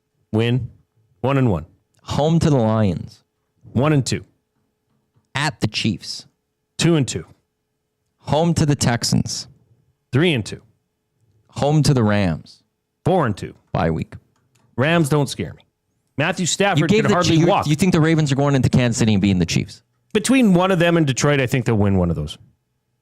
They will be 0-4 to start this season. Wow. You are... They will make the playoffs, but they will be 0-4 to start this season. You're reaching a bit. They will always lose, or they blow it against Cleveland. It's just known. They will lose to the Bills, they'll lose to the Chiefs, they'll lose to the Lions. I still don't... The Bengals do not put an ounce of fear into me. I honestly... That O-line is still awful. They were awful last year. Their defense is... Trey Hendrickson is not signed yet. I'm sure he will get... The Bengals extended, but it's not. He's not there right now. That's the best part of their defense. First 6 games of their seasons at Cleveland. Mm-hmm. Home to the Jags. 2-0. At Minnesota. 2-1. Home to the Broncos. No, at the Broncos. At the Broncos. 2-2. Home to the Lions. 2-3. At Green Bay. Best 3-3. Probably 2-4. Did I just help you? Did I just solve some of the world's issues for you as a Ravens fan? Because the Bengals are going to find some wins in there. I'm not sold on the Vikings. I know you have J.J. McCarthy. Not sold on them. Abutski, the Bengals D could be historically bad this year. Big Uke also said Burrow is going to be on the ground so much. I agree. You're only as good as your O-line. And they did not upgrade at any position across the O-line.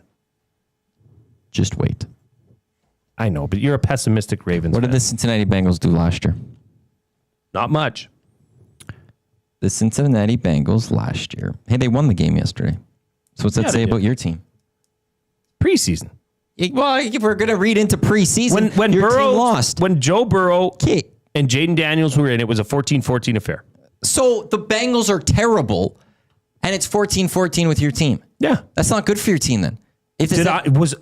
Pardon me, did I say anything about my Commanders?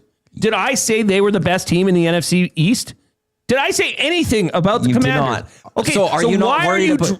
Because now I'm going to relate this. Me. I am going to make this about the Washington Commanders. Sure. They're going to have an awful season like the Cincinnati Bengals. Terrible. It was 14-14. Terrible, except they've got a pretty good schedule. You want to look at the Commanders' schedule? Go ahead. No. I want to go to the Bengals last year, who were 9-8 after a slow start to this season. Can't believe you just tried. They lost their first 3 games. They're not doing that this year, including one to the Patriots.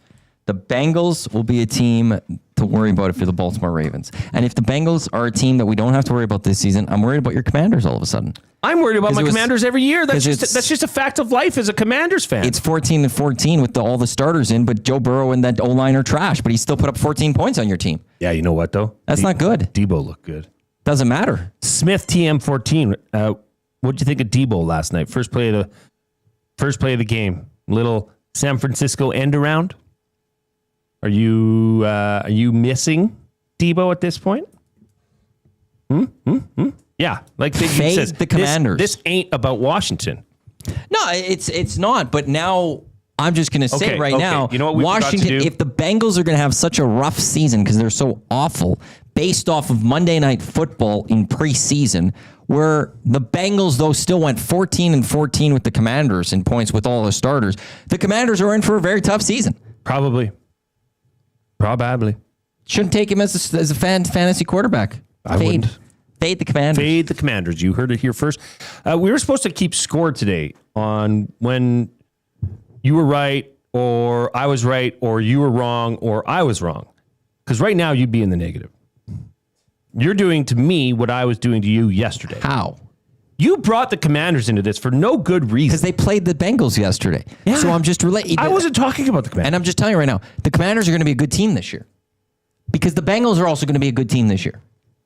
And if we're going to relate yesterday, which is what you wanted to do, you wanted to use yesterday as a reason that the Bengals were going to be trash. Yet they went for it. They did what Commanders did yesterday. They matched them. Yes, they did.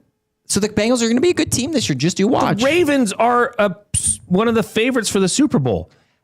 And Lamar Jackson is a favorite for the MVP. And they have a rough schedule. They're going to start off 0-4. Good teams beat good teams. Iron sharpens iron. Start off 0-4. This all started for me trying to prop you up and knowing that I raised my hand in support for the Baltimore Ravens as Huss supports the Baltimore Ravens. That was the one we looked at and said, that's a no-brainer. It absolutely is not a no-brainer.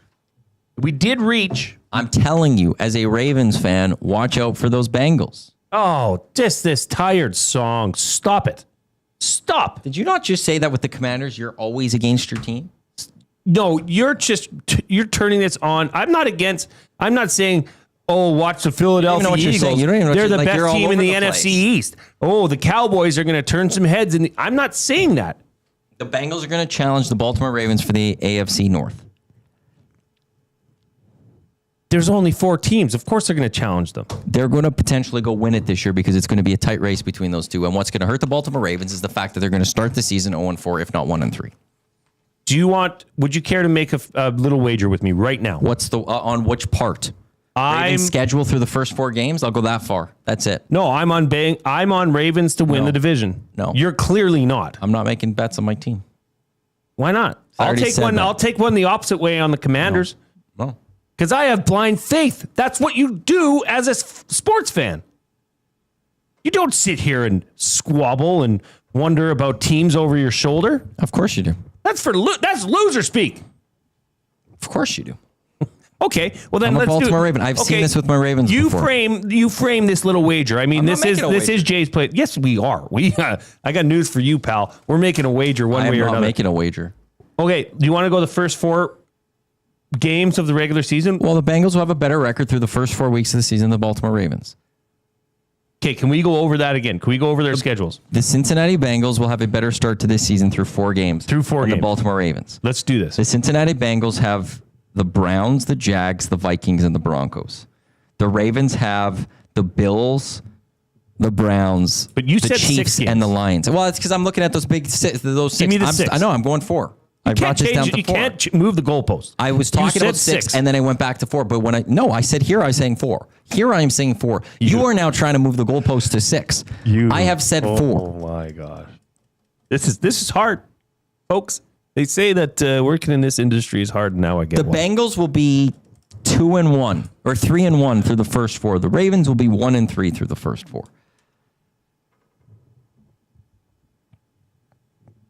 I know I am not making a bet because I'm not putting anything on my team. I don't bet on my team one way or another. I don't like doing it.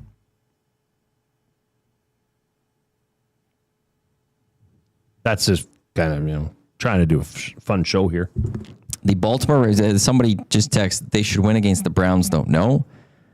The Baltimore Ravens had a good season last year. They lost to the Cleveland Browns.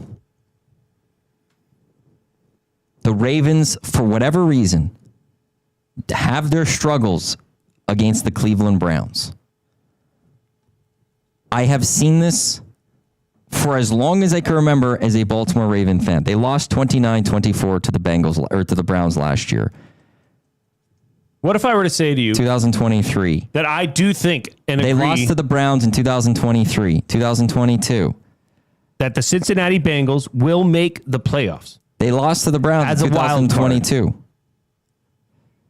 2021. So at the same point, lost to the Browns in 2021. We can be in agreement here in that I do think they're a wild card team. I do not think they're winning that division. 2020 was the first time that in the last while that the Ravens didn't. I don't even know what you're doing at this point. Because I'm going with the Cleveland part. They lost in 2019. The Baltimore Ravens went 14-2. 14-2. What was one of those losses to? The Cleveland Browns. This team loses to the Browns for some reason. I don't know why. That's why I wouldn't be shocked about an 0-4 start. Things change, Mox. 2018, they lost to the Browns. 2017, they swept the Browns.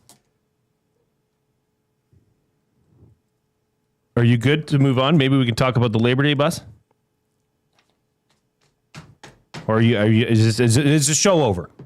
Thank you, folks. This has been wonderful. I just is pointing out the concerns that I have with my franchise, the Baltimore Ravens. Okay. Who I live and die by when it comes to the National Football League. Yep. You can join us on the EST bus down to Labor Day at Commonwealth Sarah at McMahon Stadium. Bus departing Commonwealth Stadium. We'll come back to Commonwealth. We'll get to McMahon Stadium a couple hours before the match, so you can go enjoy the tailgate. Jay and I will then go do our pregame show somewhere. I got to figure out still where we're going to do that. 2 Canadian clubs on the bus right down. We'll stop in Red Deer for a little bit of pit stop on the way back. You'll get pizza. It includes your game ticket where you'll sit with a bunch of nasties and Double E fans. EdmontonSportsTalk.com. At the very top, it says Labor Day bus. Click that. EST Labor Day is your promo code. It'll be $125 plus GST, which will give you a $25 discount. It's regular $150 plus GST. And the Elks will be on a heater. They'll be on a 3-game win streak come Labor Day. Book it, Dano. Damn right. Book it. I rode with you on that one yesterday. You better have. Finally. The Elks are now the favorites on Play Alberta. Oh, really? -2.5.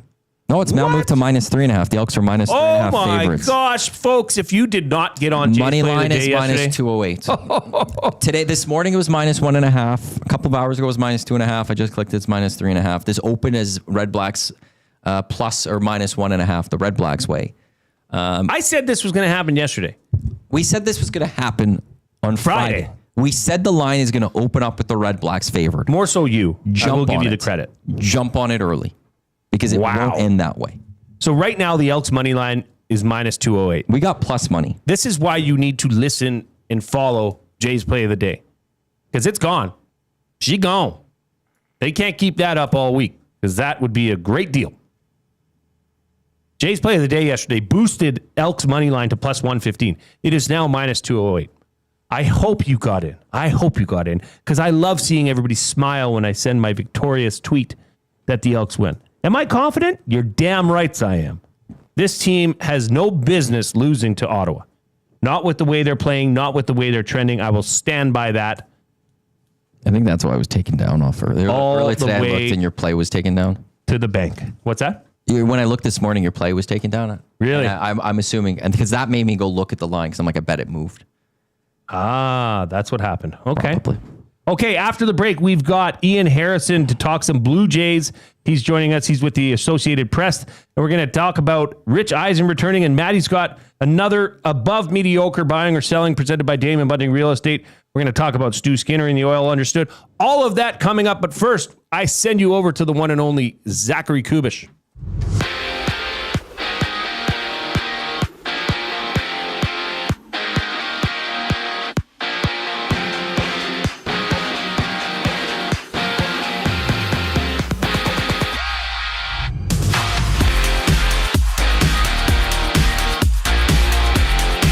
Toronto's Vladimir Guerrero Jr. is day-to-day with hamstring inflammation and will miss tonight's game against the Pirates. The injury occurred last night when Guerrero Jr. went into a full split to catch a ball in the third inning in the opener against Pittsburgh. And in the game, it's Max Scherzer starting for Toronto. First pitch at 4:40. Meanwhile, Seattle's Victor Robles has been suspended 10 games after he threw a bat at an opposing pitcher during a rehab game in AAA on Sunday. For the Yankees, it's Giancarlo Stanton back to play the Rays. He missed the last 3 games due to general soreness. First pitch at 5:35. Right now, the Cardinals and Marlins are warming up with the Astros and Tigers having a delayed start. That game was originally scheduled for 4:40. In other news, Sophie Cunningham's season is over for the Fever. She's out with a knee injury. This sports update is brought to you by Paramount Flooring. Proudly serving Edmonton and area for over 30 years, their West End showroom is open 7 days a week. You can shop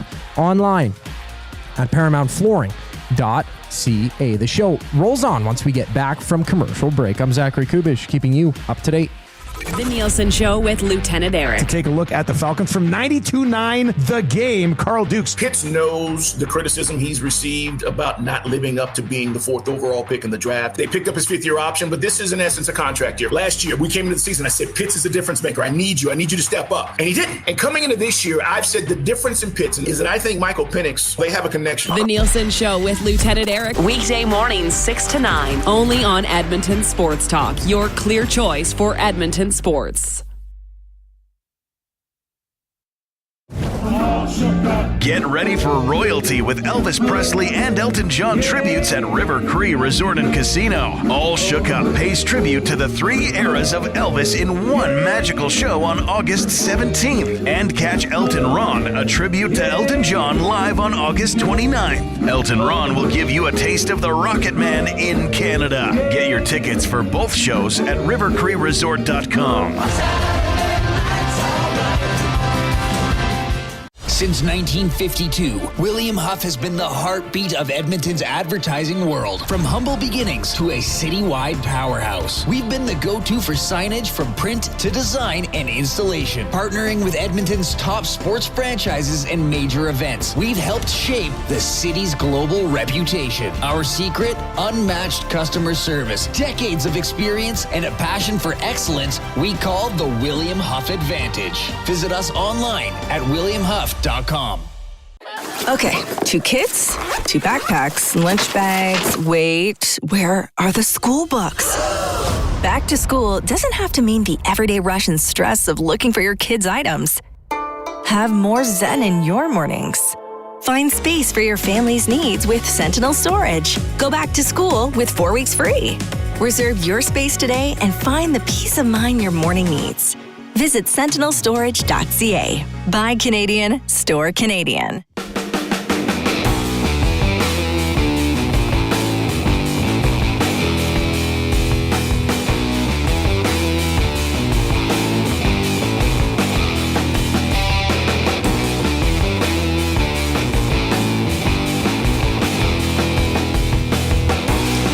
Welcome back to the Reid Wilkins Show with Jay Milne and guest co-host Matt Iwanyk on Edmonton Sports Talk, your clear choice for Edmonton sports. A reminder that you can listen to us on edmontonsportstalk.com, the iHeartRadio and TuneIn apps, or you can watch us on YouTube. You can also hit us up on the River Cree Resort and Casino inbox at 780-218-9999. We are getting set. What time is the first pitch, Matty? It's like 4:40. 4:40? 4:40. So yeah, we are close. We are in striking distance of this highly anticipated Blue Jays game after what happened last night. And to help us break it down, we're going to be joined right now by Ian Harrison from the Associated Press. Ian, how are you doing today? I'm doing quite well, thanks. How are you guys? Oh, we are doing well. There's a lot to unpack from last night's game. So let's start there. You know, they're in the middle of a 3-game set versus the Pirates, and last night got pretty spicy. Walk us through your thoughts on the Tommy Pham incident. And I understand he's not in the lineup tonight, but might there be some fallout from this tonight?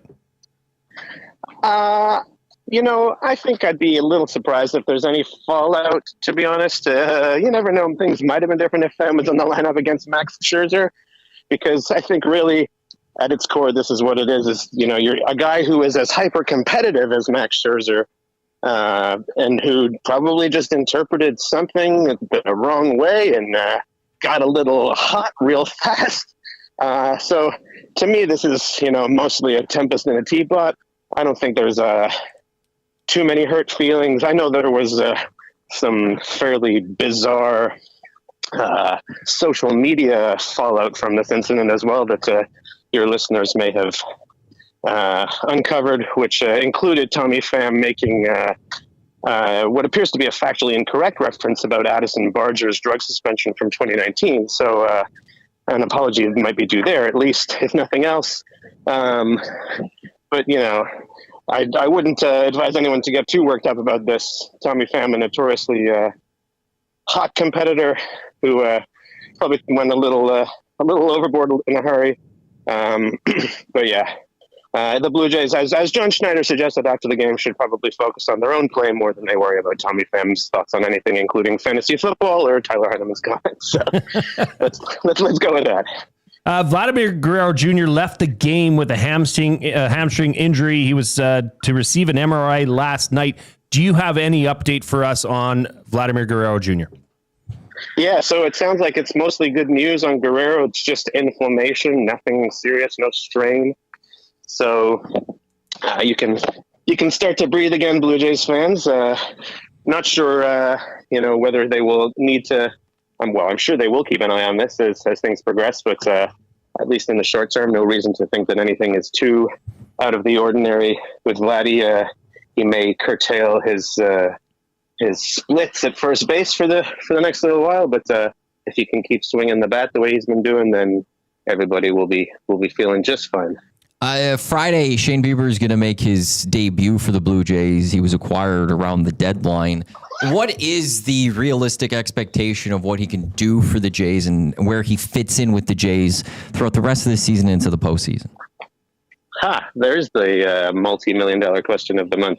I guess in terms of expectations, I think what you're looking at here, in sort of fairly broad terms, is a guy who you think could start game 1 or 2 of pretty much any postseason series you find yourself in, and you wouldn't blink. I think that's kind of who Shane Bieber is as a pitcher, and I'm pretty sure that's how his teammates feel about him.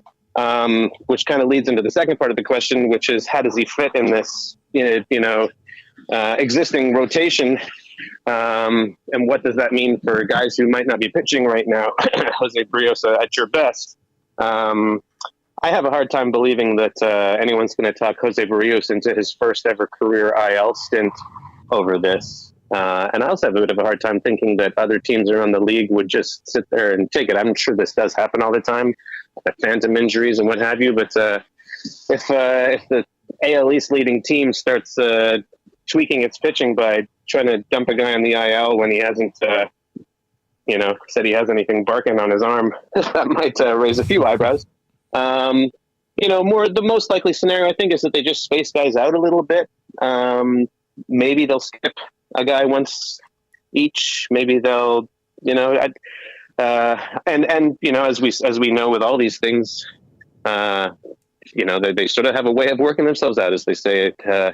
Something will happen at some point that will make a decision for them. But if it doesn't, you would presume that if the Blue Jays keep rolling into the postseason, that Shane Bieber and Max Scherzer are, assuming they are performing well, or they're 1 and 2 guys, and probably Kevin Gausman is your next guy. And depending on how the series lines up with off days and what have you, I haven't broken down the postseason schedule yet just to see how it does shake out through a DS or championship series in terms of how many days off you might get. But you might need a 4th starter in there somewhere. But you got lots of options. You could piggyback a couple of guys even. So lots of options on the table for John Schneider and Pete Walker to consider here.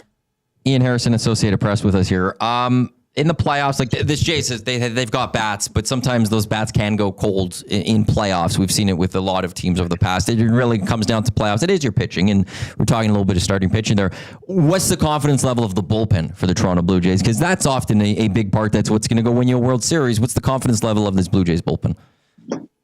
Yeah, I would feel a little better if I hadn't seen Louis Varland give up as many home runs as I have already. And granted, not every situation he's pitched in has been a game on the line situation.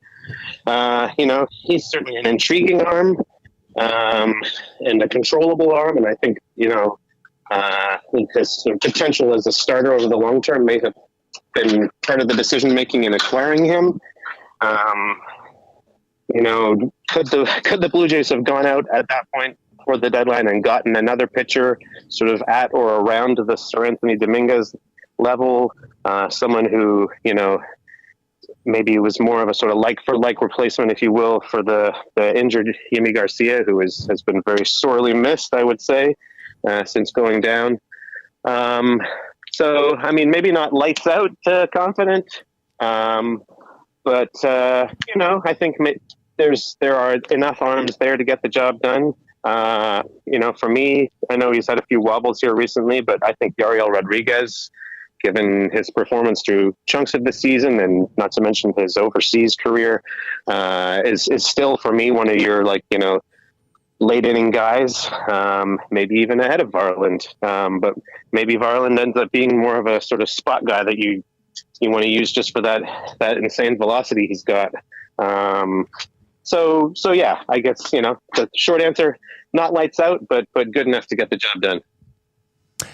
Ian Harrison joining us here on the Reid Wilkins Show with Jay Milne and Matthew Iwanyk. Ian, you got Jay here. I got one more for you. The Blue Jays, they're playing very good baseball. They're 5 games up on the AL East second place teams, Yankees and the Red Sox, but still they're the 5th favorite, at least by odds makers' opinions, to win the World Series. Why is there this public doubt, or at least odds makers doubt, for the Blue Jays to get it done this year? Yeah, I'd say probably a factor of the sort of lack of, putting Vladdy aside for a second, a real kind of game-changing talent. The Blue Jays have a lot of depth. They have some sort of high-level performers in Vladdy, Bo, and to an extent George Springer. But they don't have the sort of sexy power guy that you might find in another lineup, there's no, and that might be part of it. I also think that, when you get right down to it, this pitching staff is not full of fresh-faced youngsters by any means. There's a lot of mileage on those arms, and by the time you get to the end of a long season, that playoff experience can be taxing. The caveat there, of course, is that neither Shane Bieber nor Max Scherzer has pitched a full season this year. Maybe that's all part of the 3D chess going on there to get these guys fresher in October than they might otherwise have been, or certainly fresher than guys like Jose Barrios and Chris Bassett might be at this time. But yeah, they sort of don't have that out-and-out ace. They don't have that out-and-out stud in the lineup. I think that's kind of hurting them. And when you look at the other contenders for that, the odds makers' favorites, they're not the Dodgers, they're not the Phillies, for instance. But they've sort of shown, obviously, throughout the course of the season that what they have can be pretty good. It can be AL best, perhaps. So yeah, lots of. In spite of that number, still, I think lots of reason for optimism. Well, thank you for your insight, Ian. This has been great. We appreciate you taking time out of your day to join us here on the Reid Wilkins Show. Where can people follow you if they, for those Blue Jays? I mean, we're not in Toronto, we're in Edmonton, but there's still a lot of Blue Jays fans here. Where can people follow you so that they can get all the up-to-date information? Yeah, my Twitter output has declined, but I am still on Twitter at Ian Anywhere, and I think I have a Blue Sky account under the same name. So whatever your preferred platform is, that's probably where you'll find Blue Jays related content from me, if that is your thing. So yeah, thank you. Please come check it out, and yeah, keep watching and send me questions or whatever. We'd love to chat to you guys again. All right, Ian. Thank you for your time. We appreciate it. Thank you. That was Ian Harrison of the Associated Press joining us here on the Reid Wilkins Show with Jay Milne and guest co-host Matthew Iwanyk.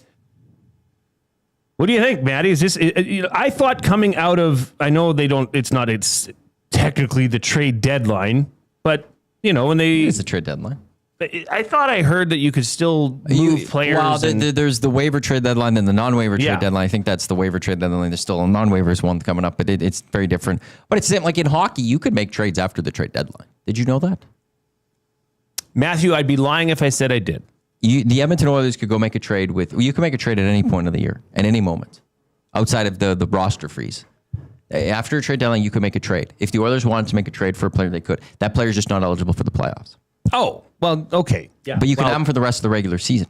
There was a situation, I think, in baseball this kind of happened. This happened in baseball at one point. I don't know if it ultimately happened or if it fell through. There was a tiebreaker game coming up or something. Or it was like game 162, and somebody made a trade because they needed something. But then that player is couldn't go into, they weren't eligible for the postseason, but they needed them for that regular season. So if you ultimately really just needed something because injuries happened, you could, in theory, go make a trade. That player's just not eligible for the playoffs. I just assumed that the trade deadline was it, because you never hear, especially in hockey. Because ultimately, again, why would you make that trade? Why would you even asset for a player that's only going to help you, and then you can't use them in the playoffs? So you can, but really, you never would. There could be a situation where, I'll just do a hypothetical. You're a team, you need to go win game 82, you have a couple days off, you got an injury on the blue line, you desperately need this win, you go make a trade for a defender. I guess. And then boom, that player's not eligible for the playoffs. But it got you in the playoffs. Looks like Marty Turco was signed in Boston after the deadline. Signed or traded? Okay, can you name anybody that's happened to? Ask your little friend there. No, I don't trust ChatGPT right now. Are you in a fight again? No, because it lied to us. Oh, so okay. Lovers quarrel? It gave us false information. I agree. I never use it. I don't even know what, like, I really have never been on there. I don't want to. I don't know if it ever has happened in hockey. It must have happened at some point. What is Blue Sky? It's the alternative to Twitter that people want to make it the alternative to Twitter, but it's not. Are you on Blue Sky? I have an account. I never Blue Skied. I never go on it. Coupe, do you have a Blue Sky account?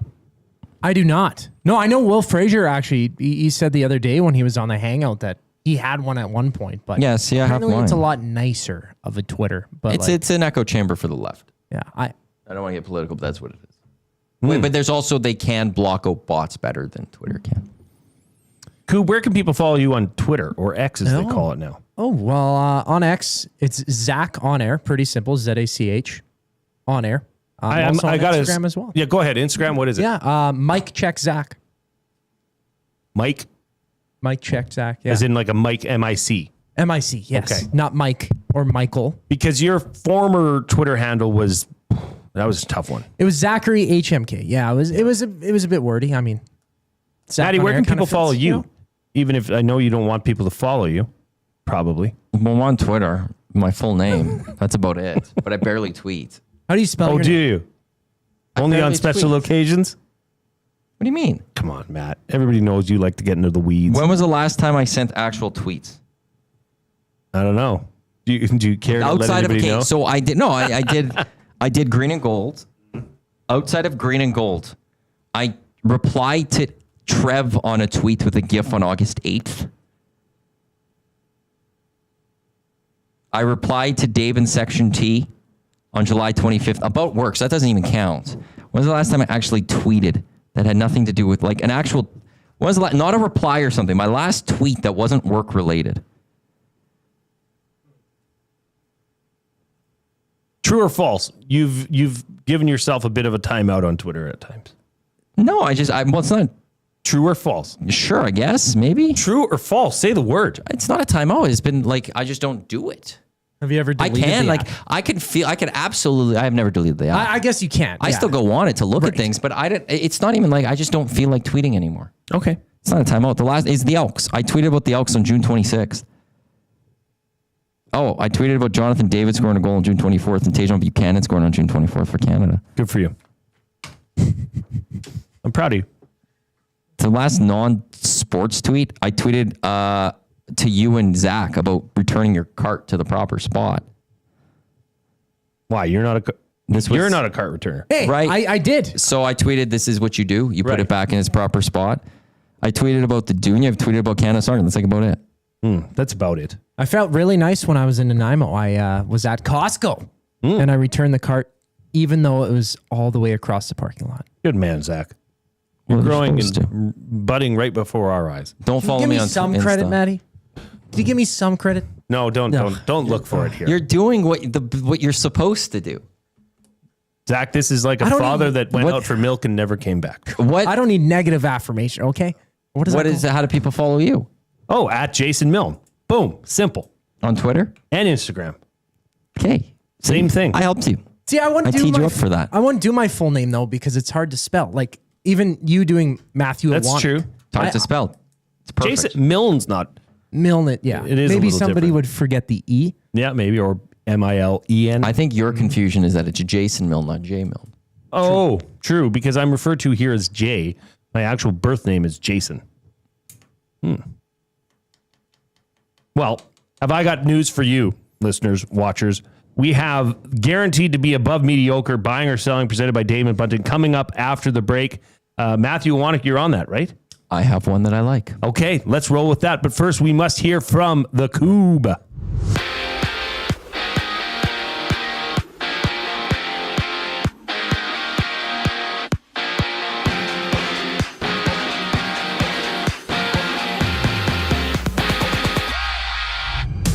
The Jays and Pirates are underway in their rematch game 2 of their 3-game set. Top of the first, it's runless. George Springer at bat for Toronto. Mitch Keller pitching for the Pirates. And Vladimir Guerrero Jr. is out of the game. He's day-to-day with a hamstring injury. He inflamed his hamstring suffering the injury last night in the series opener. And it's Max Scherzer to get the ball for Toronto.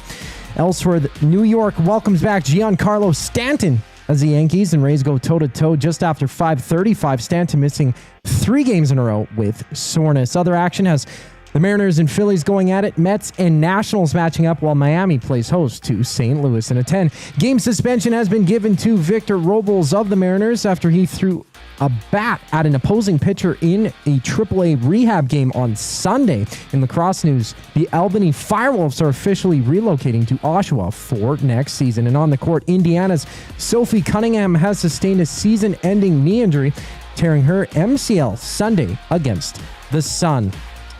The Reid Wilkins Show continues on the other side of the break. I'm Zachary Kubish, keeping you in the loop. The EST Hangout. I don't know whose tea that was, but I emptied it. The worst is you have to go ask, is anyone done with the tea? There was no one there. You were in your office working. Damien wasn't here yet. So you couldn't jump into the nasty chat and ask the boys? Why would I? No. You couldn't come down to the office? Talking about Creed. You actually asked me something else.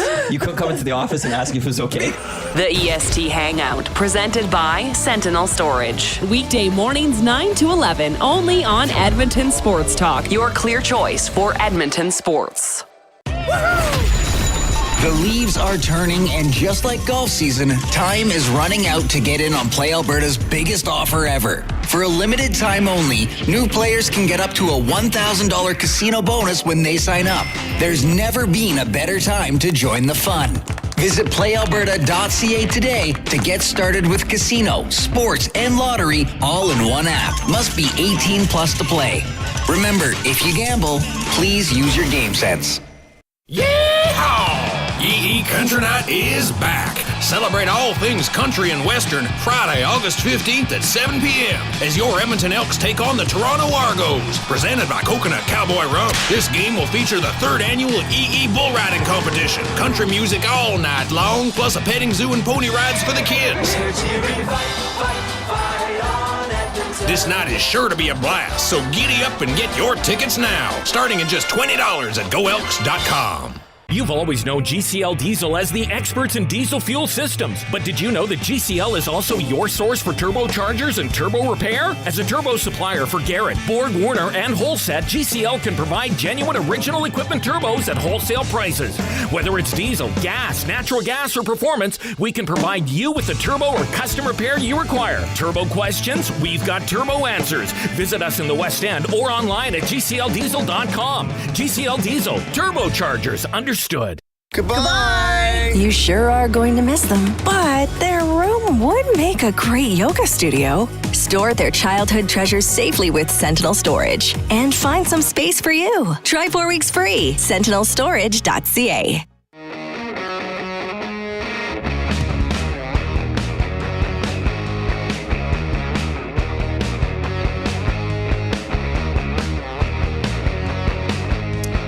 Welcome back to the Reid Wilkins Show with Jay Milne and guest host Matthew Iwanyk, right here on Edmonton Sports Talk. Your crystal clear choice for Edmonton sports. The Blue Jays game is underway. Top of the first, no out. How did Barger must have just walked? Yeah, runners on first and second. Runners on first and second. Bo Bichette up to bat. We will keep you updated on that throughout the remainder of the show. But first, we need to get to buying or selling. Brought to you by Damon Bunting, who has been a consistent top-producing realtor in the greater Edmonton area for over 17 years. He and his team would love to help you find that right home or make the move from your current home. Community-driven, he understands what it takes to make a difference in our city. Check him out on DamonBunting.com or his Instagram handle of Damon Bunting Real Estate. And Damon Bunting was in the office today. It's always good having Damon around. He's a wonderful man. Awesome dude. Mm-hmm. Very nice, lovely man. Guy. Just the best. Now, does anything here on what you're delivering as a above mediocre buying or selling topic, does anything have to do with what happened this morning with one of the other people on the Hangout? No. Would you like to discuss that? I discussed it with Jasmine, but I'm willing to throw it out there for those that missed it. Well, why don't you tee it up then? You were there. I was not. Well, I walked in this morning, as I normally do, and I go walk down to the kitchen station that we have. And it's just a kitchen. It's just a kitchen. It's not a station. Yeah, kitchen's okay. Kitchen. Walk over there. Eric usually has a pot of coffee on. Yes. So I go and I look, and it's not a pot of coffee on today. And they said this isn't. The Gager's done this. Eric does this every so often. They had boiled some hot water with it, and they've put tea bags in it. Yeah, and percolate. I saw next to it was throat coating bags. So like clearly Eric was dealing with something. By all accounts, I think I heard him later today saying that when he was bases loaded, no whoops. That the yelling at the Riders game this weekend need to protect the throat a little bit. Absolutely. So I look at that. I usually grab a coffee. I was like, okay, that's cool. Like I'll go. I'm not going to get a coffee. I saw there was a green light on, which means it's just freshly It's on. active. It's active. Somebody's clearly wanting this or using this. Yeah, usually coffee pots have like a 2-hour shut off or something. So I'm okay, there's a green light. So I have a coffee pot in my office. So I was like, you want to, like, I actually don't need the coffee if I didn't have one. I just want to have coffee today. Okay, cool. So I go to my office. I make a coffee, make it. I get to the hangout. I'm sitting down. Damon's sitting down. Jasmine's sitting down. And Jasmine goes, see, I just threw out that tea and I made coffee. And I was like, what do you mean? Oh, no. Coupe didn't know this. Look at I was like, what do you mean you threw it out? And she's like, yeah, I wanted coffee, so I just threw it out. So the few things here, she didn't ask anyone if that was their tea. She didn't ask if it's okay if she could make a pot of coffee or make some coffee, because I have something else to get to that I learned later. She didn't double check with anyone. She just threw out this tea that, again, the green light was on, which to me states it's active, it's fresh. And she made herself a cup of coffee. The thing, she didn't even make a pot of coffee. Oh. According to what I heard, she made basically a cup of coffee, which was good enough for her and no one else. Ooh. I learned this later, that even then, didn't even, when you make a pot. Put a pot on. You put a pot on. You at the very least, 3/4, half of our pot or something. That's generally kind of sometimes the standard, depending on the day. You put enough on that someone else could have some. She put on enough that she got her cup, and there's just a little bit left. Wow. I don't know what to say. Can I ask? Ooh, Kirk just hit one. They're going to score a few runs here. Looking good for Jay's play of the day. But can I ask a question? Do you know how full the tea was that was in the pot? It was pretty full. Oh, no. If... It couldn't be confused with a pot that's already been used. I'm just going to go get it quickly, and I could point out where it all was. I like this. Science. Coupe, your jaw dropped. It literally did, yeah. I mean, I wasn't here to fully experience it firsthand, right? Me neither. And I feel like Maddie's a pretty honest guy. He tells it how he sees it. He doesn't add any color. It doesn't beat around the bush. He just says what he sees and what happened. So this is the pot. Ridiculous. This is the pot that's in question right now. About how full was this pot? This is a standard 12 cupper. Yep. The tea was probably above the 6, below the 8. It's right about there. Mm-hmm. That's a lot of tea. That's a lot of tea. That's somebody's tea. Somebody would have liked that tea. Not even poured into cups.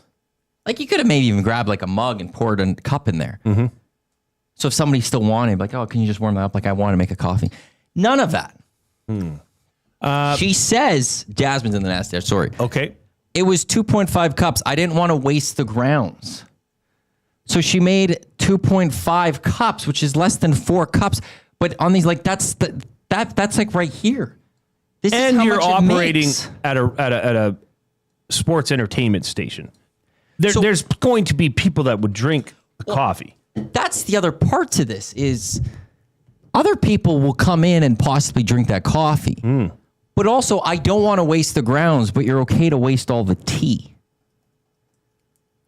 I just got to say the real loser here is Lieutenant Eric. I feel awful. I came in, the guy was in shambles. He was a mess. She's saying it was watered down. It was the color of tea. It was brownish or whatever it is. It wasn't watered down. Eric made a pot for him. I don't even know how you could water down tea. So it's full of water. Tea is water. Now, if you had a little bit weaker coffee, say you like strong coffee, if you had a little bit weaker coffee in that pot, would you dump it? Because it's weaker coffee? No, you just, instead of half a cup, you'd have a full cup. And tea is so much different. You could just let it sit. But yeah, it's all water except for the tea bag that you put in. It steeps in there. Add another tea bag. The other parts of this, it doesn't matter if it's watered down. It's not your decision. Eric made it for Eric. Here's Jasmine says it was an executive decision for the greater good. I have issue with that. The greater good of what? So she won't be cranky. And then we all have to deal problem. And then we all have to deal with her crankiness. A, don't show up to work cranky. Nobody cares for a cranky person. B, then make your time on your way in to remedy your issue. And C, do not cause ill will on Eric. I really feel like Eric is the one that really lost here ultimately. Well, Big Uke says, Maddie, you just said Eric made a pot for him. Why is he allowed to hog the pot? Well, look, he's the first one here. It was the morning pot. It's for him, but at least go check with Eric to go see if he's look, if anyone, because here's the other part to this is Eric was in first, so he made a tea. She could have had the tea. She could have drank the tea. It's a communal pot. She could have had the tea. So yes. Eric made tea for everyone in that sense. Just like when you make that pot of coffee, it's for everyone. It's not just for him, but go double check. Go into Nasty Chat and say, hey, Eric, do you still want some of that tea or can I throw it out and make some coffee? And Eric, by the way, would never be caught making non-caffeinated tea. So if that was the issue, she needed a boost. She needed a little bit of a, hey, how you doing? How you feeling? Then have the tea. I've had tea. Gager's had tea in the kitchen. A tea is just as useful in terms of waking you up as a coffee is, maybe even more in some instances. And I've seen Gager accidentally at times has left the tea overnight. Throw it out.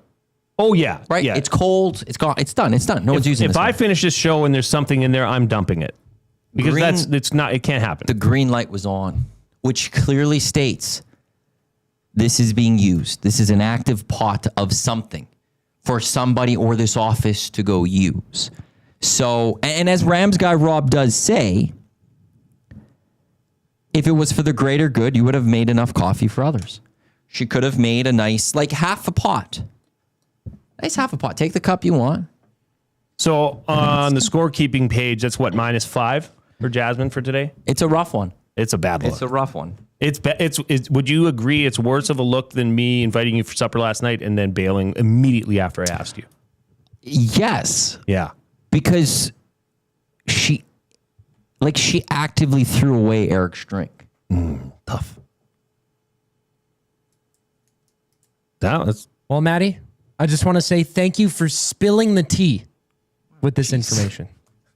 He spilt the tea. It's he brought something up that wasn't really previously known or brought to attention. Kind of the elephant in the room. I'm sorry, Coupe. Is that a saying? That is a saying. Spilling the tea. Yeah. Spilling the tea. It's gossip.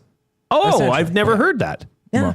Well, there we go. Yeah, it's like good for you. Water cooler time. Yeah. Spilling the tea. Jasmine, you didn't see a green light. Neither did I, Maddie. I 100% saw a green light.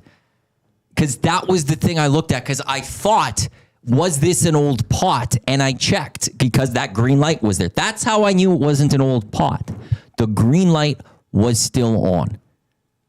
Nacho Man says, runaway winner for controversy of the year. Actually, this might have to go into that. We could throw it on. Sean says, Jasmine Teagate, that's a party foul, yellow card for you. Look, I'm adding it to the nominations list. This is ultimately, it's pretty damning. I don't think there's any way you can get out of this. And especially when you commented saying this was for the greater good. Okay, I'm going to throw one thing. Jay yesterday had a faux pas. And I admitted it. And after a little bit, he admitted it, though. He admitted his mistake. That was all within the span of like 2 hours, let's say, I think. Oh, my gosh. Jasmine, this happened at 9 a.m. It is almost 5 o'clock. And she's not apologizing. She's not accepting responsibility. She's not accepting the responsibilities or the what pain she has caused others with her actions. But rather, she's deflecting. She's deflecting. She's doubling down. She's just outright, in my mind, with that light thing, lying. Tisk. It's a shame. Controversy of the year. Jasmine throws. This will be the buying Eric's or selling tea for Damon Bunting Real Estate. Aww. Are you buying? Here's the thing. Barry the Cheater in the Nasty Chat says, question for Jay and Maddie and all the nasties. He needs our help, folks. He's going on a first date tonight to the rec room. Does he bring her flowers? Buying or selling that Barry the Cheater brings flowers on a first date? Barry, I'm going to give you my honesty. As you know me, I'm an honest man, and I love you. You've brought us treats. You're a great listener. We really appreciate you. Barry, I'm going to say no. I'm going to say hard no on the flowers because, in my opinion, it may seem a little over the top. It may be a little much for a first date situation. Maddie? Yeah, I'm the last person that should be giving advice on these things generally. Coupe? Well, I can still finish. I think part of this is like if you're picking her up at her house, she could quickly bring him inside and throw him in a pot of, throw him in water and leave him. If you take him to the rec room now, you're just awkwardly carrying around flowers for the night, especially like a place, rec room, where you're trying to play games. Now you just awkwardly have these flowers great point. in the way that it's just like, well, you're trying to play a game, but now you got to put the flowers down or something like that. If you are picking her up, then she could immediately put in flowers. He's saying, if I get her flowers, I'll give it to her at the end of the night so she doesn't have to carry them. But then where are the flowers going to be all night? Just in your car? They should be in water and stuff. I think you're okay without them. Coupe? I feel like if I was on the receiving end of getting flowers from somebody on a first date, I feel like that would be a little bit awkward. That would be more of like a second or third date thing to see how things are going. But I think that's a secondary thing as well. I think you see how this goes for you and her, right? Feel things out. And if you think, hey, I thought that went really well. I'd like to see this young lady again. And she obliges. Then you come in with a bouquet of flowers. I think that's how it would play out. I think flowers is very more old school too. Oh, I'm a big flower guy. But I think for that first date, I haven't got my wife flowers in a while. I might have to get flowers. It's a great thought. It's a great gesture. It is. It's wonderful. I don't think you'd go wrong doing it. I just think also the venue that you are going to, it just doesn't work. Being at the even in passing it, giving it after. Scotty Knows brings up a really good point. He says, yeah, how are you getting the flowers to her later? Hey, I have a surprise for you in my car. Okay. So I think also good for you, Barry. Good luck. for you. Yeah. All the best. Can we, this is you don't have to at all, but if you want to chime in tomorrow and give us an update. Thumbs up, thumbs down. Thumbs up, thumbs down. Thumbs in the middle. Yeah. Could be two. Yes. Maybe it's all right. We would love to hear. I hope it goes well for you. Jasmine's back in. Well, that is an interesting question that she's bringing up that we're going to have to carry into the next segment. I will say my buying or selling till tomorrow. It's a good one, I think. Okay. You pay for everything on the first date as a guy. I think you can offer to, but if she feels compelled to say, I'd rather split it, then you have to agree to that. But I think it's courteous and I don't know. I'm a little old school in this mentality. And I agree with you that I would be the one that would want to pay too. But should that be the expectation on the guy now that you always have to go pay on the first date? I don't think it's an expectation. Jasmine's making an expectation. Well, clearly Jasmine has a different set of rules to live by in her life than we do. So I'm just talking for the rest of us. I don't think it's an expectation. I think it's a nice gesture to say. I mean, that's just that's old school. It's a nice thing to do, right? Yeah, Sorry. it's a nice thing Could to be a nice thing to have for the guy though to have sometimes. Yeah, I feel like if you're the one initiating to go on a dinner date specifically, you should be the one, right? That's I think the big one there. I think Coupe hit it.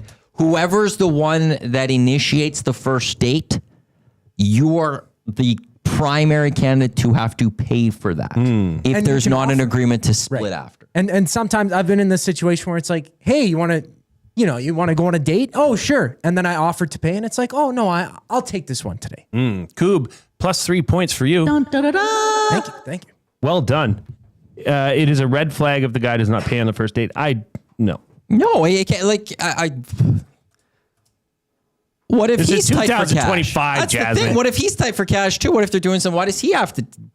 Or what if it was a horrible date? You know what I mean? Like, I'm not going to be the guy. If I'm not having a good time on a date, I won't even put that out there. But if I'm enjoying myself and I'm like, you know what?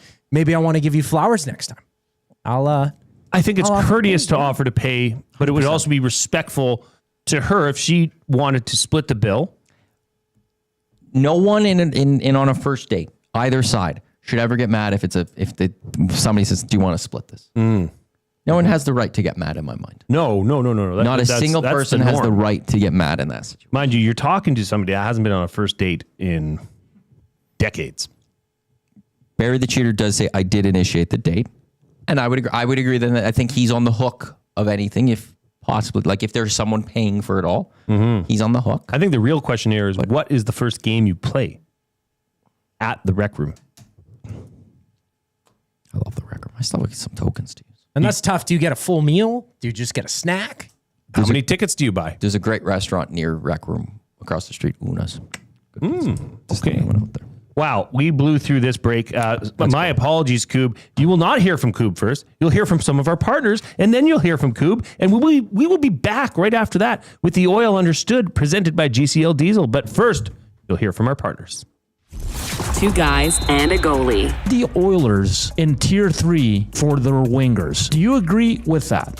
I feel like when I saw this, I'm still digesting it. Maybe it just depends on if they're going nuclear or not. Because if they go nuclear, well, all of a sudden their wingers get really good. If it's forwards, if we're looking at their talent tiers and it's just all the forwards, Edmonton's in Tier 1. Two guys and a goalie presented by GS Construction. Tuesday and Thursday afternoons at noon, only on Edmonton Sports Talk. Your clear choice for Edmonton sports.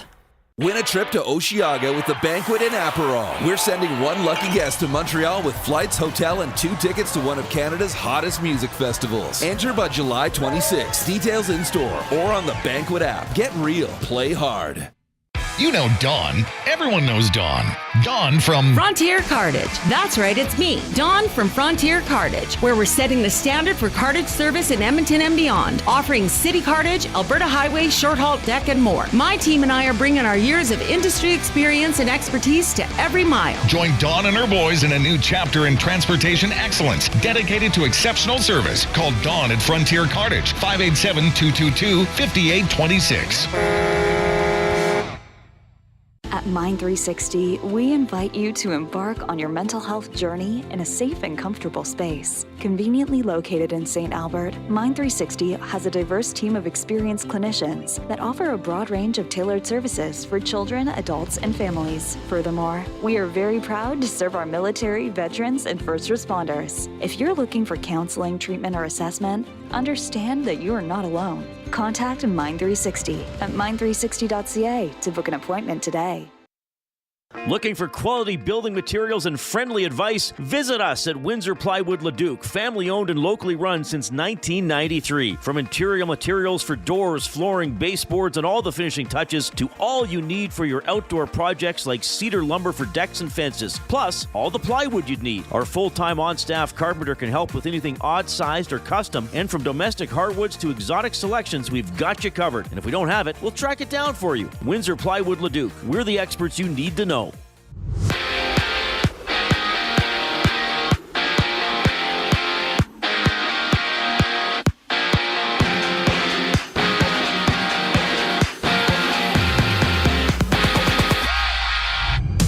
No Vladimir Guerrero Jr. for the Jays. He's out day to day due to some hamstring inflammation he suffered in last night's series opener against the Pirates. And right now they're entering the top of the second. Toronto leading 3-zip.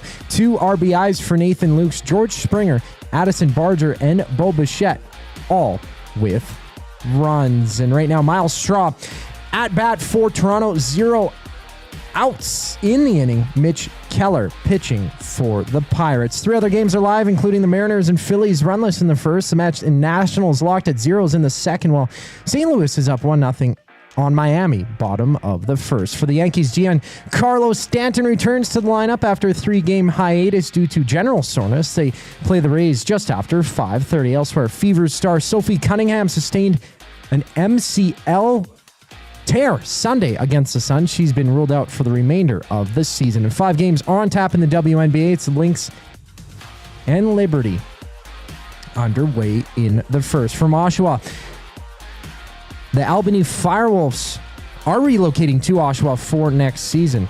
Ontario getting an NLL squad. I'm Zachary Coupe. That was your sports update. The third and final hour of the Reid Wilkins Show starts right now.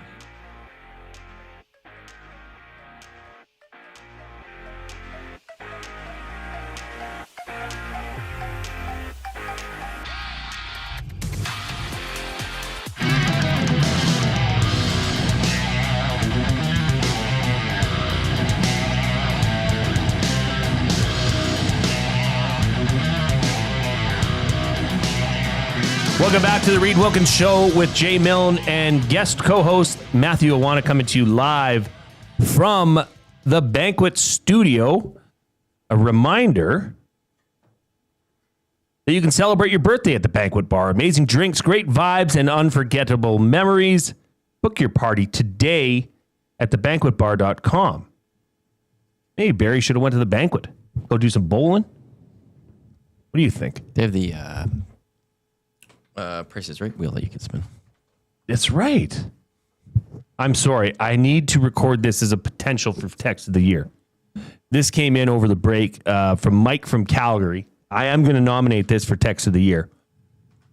He says, pro tip to bury the cheater and the first date. Don't tell her your EST handle. I think that's well done. That was at 5:05. August 19th. You don't have to write all that. There, boom. Sending it to you. Now you can't complain that nobody sends you ideas. I can absolutely still complain because we're short on nominations for certain things. Wow. Coupe, do you still remember where that limerick button is? I think I do, actually. Oh. This comes in from VR Montenegro. Welcome back, Coupe, from your Vancouver Isle sojourn. All of the nasties are glad for your safe return. Not like the Ice Coupe to ghost. Had no data left to post. Hanging at the nude beach leads to full body sunburn. Call that Big Rack. It's Wreck Beach. No, I didn't go. You didn't go? I tried to convince my friends to go, but they're like, no. Unfortunately. Been there, done that.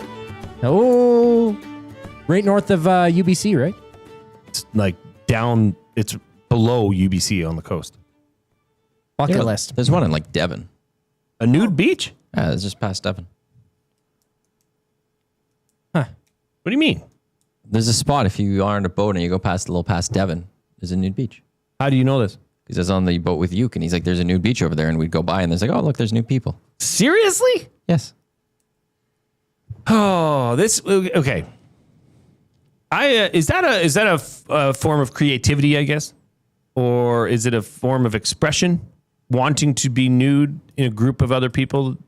Is that just I don't know. I don't understand it. Forgive me. It'd be a confidence booster, right? Because some people are uncomfortable in their own skin, perhaps. So it's just freeing. It's freedom. Cottontailcorner.ca. It's the website for Alberta's first naturist beach. Naturist? That's what it's called. Naturist? Naturist. That might be it. Naturist? Nudist? And there's Devon. Mm-hmm. You go that way and there's Cottontail Corner. Wow. You can never say you didn't learn anything from the Reid Wilkins Show. Maybe it's just a better way to get a tan. You want an even tan? No, I don't.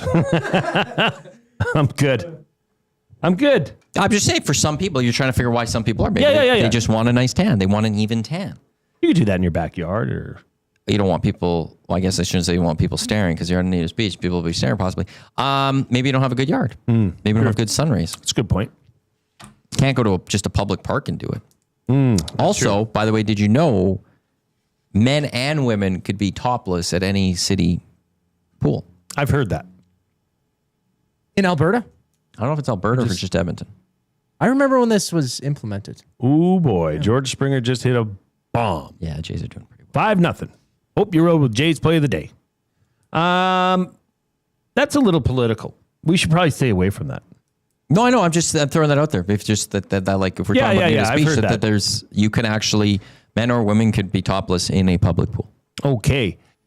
It is time for the Oil Understood, brought to you by GCL Diesel, providers of the best diesel engine components around. From turbochargers to injectors, fuel pumps to sensors, they are the critical engine component experts, proud to serve Edmonton and Northern Alberta area for over 50 years. And now a partner of Edmonton Sports Talk and the Reid Wilkins Show. GCL Diesel. Diesel?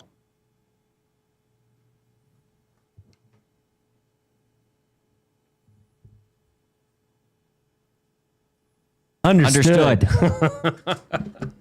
You. What, me? You. I did it with you.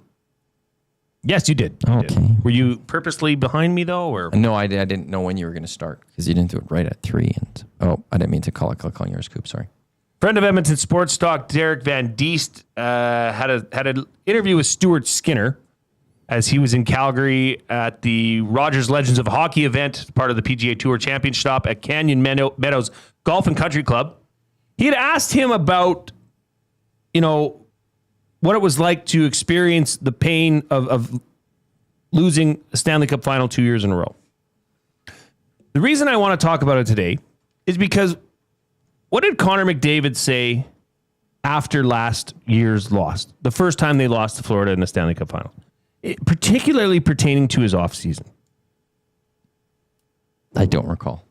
He said, mind you, this was a year of his wedding as well, but he said he needed to slow himself down, to take some time away from the game, give his body much more time to rest instead of getting right back up on the ice and trying to, I got to get better. So Stu Skinner's pretty much echoed the same sentiment. Okay, said he felt like he learned a lot more from this year's loss than he did the years prior. And one of those learning lessons is for him to step away from the game, to give himself more recuperation, to give his mind a break before he gets ready for what he's hoping to be a long NHL season. As a starting goaltender, do you like hearing that, Matty? Or do you think it's just an athlete trying to say something to get out or get through an interview? Well, it's the athlete just saying things right now. I guess I'm going to take this beyond the starting goalie. Okay. If the Oilers meant this, there will be no captain skate this year. Show up at training camp. We'll see you in training camp. Mm-hmm. Why skate those few extra days? What's the difference? You had the longer season. You and the Panthers went longer than anyone else. If you're Connor McDavid, you're on the ice with a couple of other Oilers for orientation camp for Canada. Don't need captain skate. Not helping you for the Stanley Cup final. It's not helping you in the playoffs. Why are we doing a captain skate? When is the captain skate? It's usually just like a week or so before training camp. So you're saying forego this? If you're saying you need time to rest, you need it. Why are you coming in for captain skate? Is the captain skate an Oilers thing? Because it's a tradition in Edmonton. Well, it's an informal, formal skate type thing. Like, I don't think the coaches can officially be on the ice or anything like that. It's practice. You don't need it. If you care about resting your body, the Oilers do not need a captain skate. That's not why they went to the Cup final back-to-back years. So take your rest. Get your rest in. Connor's going to need a lot of rest. He's going to the Olympics. He doesn't get the Olympic break. There's a few Oilers. They're not going to get the Olympic break. So why do a few extra skates? Rest yourself. But that's why they'll do a captain skate, and then these words are meaningless to me. To others, maybe not, but to me, then these words are meaningless. And to answer your question, then yeah, you're just saying that. Yeah, and it's interesting too because in Stuart Skinner's opinion, he feels that this team is going to be able to regroup a lot faster than they did from 2 seasons ago Stanley Cup Finals loss. I don't know how you can say that confidently, but maybe your starting goaltender saying that is a great sign of confidence and leadership. That, or it's to just what you said for the other answers. It's kind of what you just say. Yeah. You're not going to be like, yeah, it's going to be harder. I wouldn't mind if he said it's harder. It would make sense I would understand if an athlete, but they would get ripped for this. But I'd understand if an athlete said, you want to know something, losing back-to-back years, it's crushing. Yeah. That hurts. And I'm still not over it. And I don't know when I will officially be over it. Because it's hard to get to a cup final, and we did it twice, and we couldn't walk away with the grand prize. That one hurt. That one hurt more because we did it again type thing. I would appreciate an athlete's Maybe that's but more. You'll never get that. You'll never get that. I just look. It's great that DVD got a chance to interview him. Mm-hmm. I just felt reading the article that a lot of them were just what he was saying was quite typical and almost following.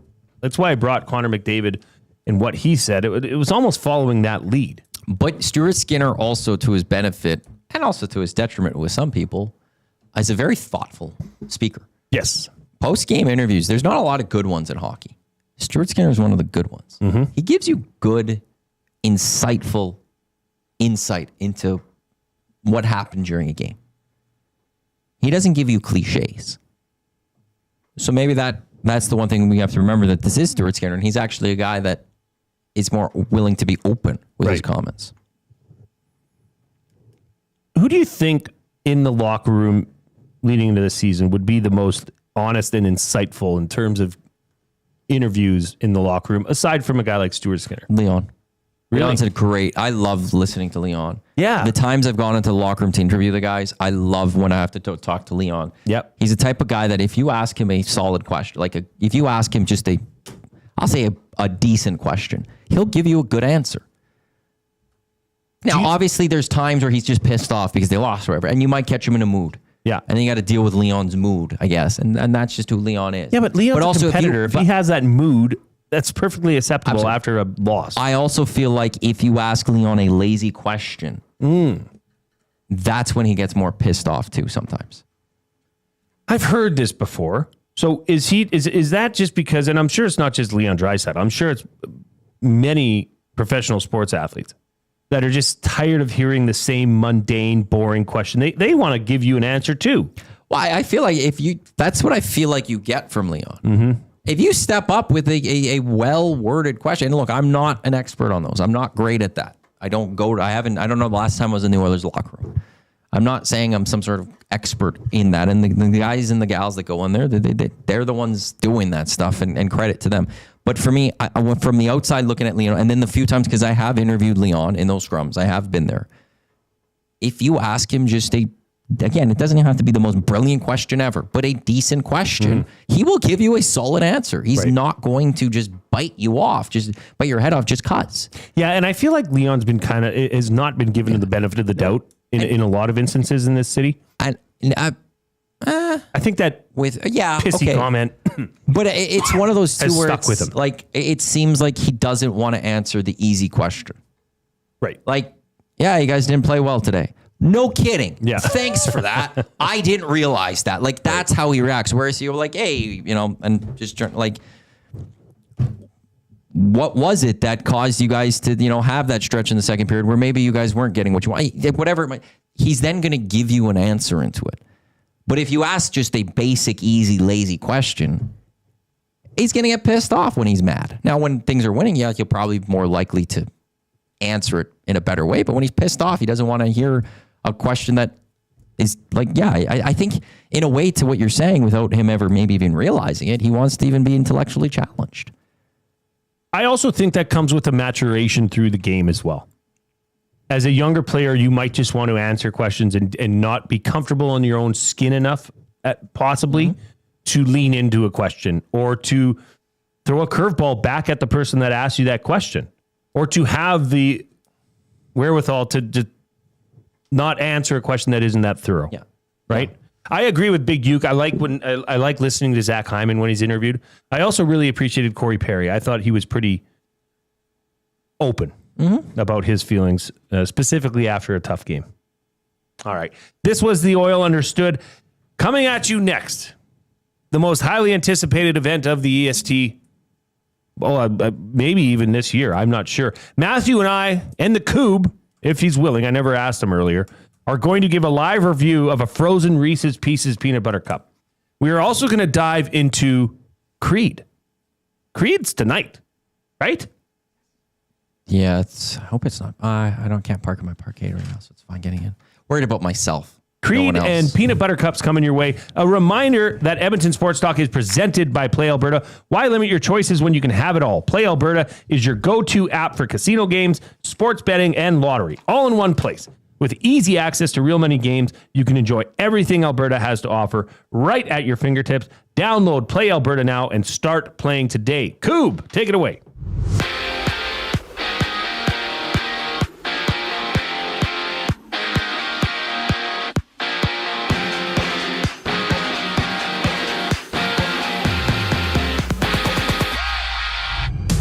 Bottom bottom second, Toronto leads 5-0 over Pittsburgh. Max Scherzer pitching for the Jays. There's 0 outs for the Pirates and a runner on first and second base. While Vladimir Guerrero Jr. is out day-to-day with hamstring inflammation for the Jays. He suffered the injury in the series opener last night. Meanwhile, 6 other games are underway, including the Marlins down 3-0 to the Cardinals in the second. Mets and Nationals runless in the third as the Astros and Tigers are locked at zeros top of the first inning. And for the Yankees, it's Giancarlo Stanton back to play. They face the Rays. He missed the last 3 games due to soreness. First pitch scheduled for 5:35. In other news, Sophie Cunningham's season is over for the Fever. She's out with an MCL tear she suffered Sunday against Connecticut. And the Albany Firewolves are on the move in the NLL. They're officially relocating to Oshawa, Ontario for next season. This sports update is brought to you by Clover Bar Feeds. Clover Bar Feeds has all the animal feed you'll need. Get top-notch service and selection from their family-owned business. Visit Clover Bar Feeds at 200 Portage Close in Sherwood Park or give them a call at 780-467-5014. The show continues on the other side of the break. I'm Zachary Kubish, keeping you in the loop. The Oil Stream. From the moment they signed Frederick to when they traded for Howard, I want you to give me a grade for each offseason move. First thing that happened was Trent Frederick to an 8-year extension. I'm going to give it a C+. C+. My reasoning behind it, he didn't live up to expectations, but he was injured. If you get the Trent Frederick, the guy that was in Boston. The Oil Stream, presented by Boston Pizza. Monday, Wednesday, and Friday afternoons at noon. Only on Edmonton Sports Talk. Your clear choice for Edmonton sports. The leaves are turning, and just like golf season, time is running out to get in on Play Alberta's biggest offer ever. For a limited time only, new players can get up to a $1,000 casino bonus when they sign up. There's never been a better time to join the fun. Visit playalberta.ca today to get started with casino, sports, and lottery all in one app. Must be 18 plus to play. Remember, if you gamble, please use your game sense. Avocado and feta dip, passion fruit cheesecake, and cocktails that taste like summer in a glass. Try the new feature menu at The Banquet. Refreshing, craveable, and made for sunny days. The Banquet. Get real. Play hard. Get ready for royalty with Elvis Presley and Elton John tributes at River Cree Resort and Casino. All Shook Up pays tribute to the 3 eras of Elvis in one magical show on August 17th. And catch Elton Ron, a tribute to Elton John, live on August 29th. Elton Ron will give you a taste of the Rocket Man in Canada. Get your tickets for both shows at rivercreeresort.com. Okay, 2 kids, 2 backpacks, lunch bags. Wait, where are the school books? Back to school doesn't have to mean the everyday rush and stress of looking for your kids' items. Have more zen in your mornings. Find space for your family's needs with Sentinel Storage. Go back to school with 4 weeks free. Reserve your space today and find the peace of mind your morning needs. Visit sentinelstorage.ca. Buy Canadian, store Canadian.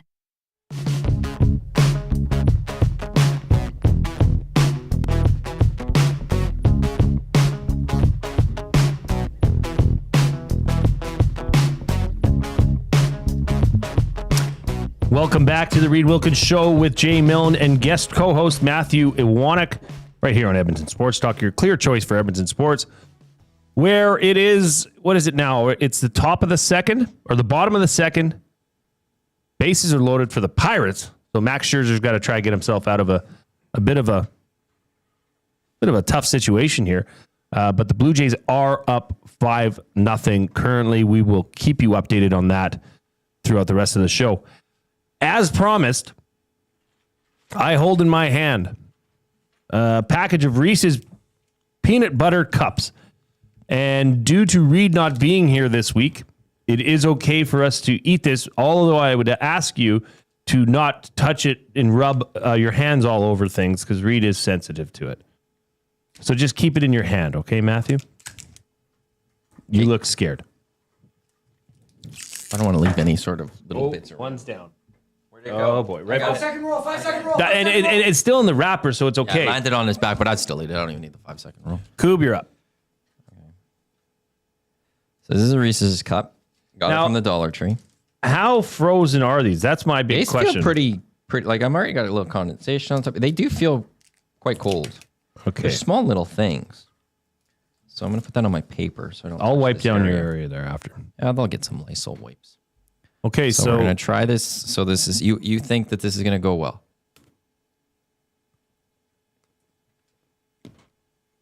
My vote's in.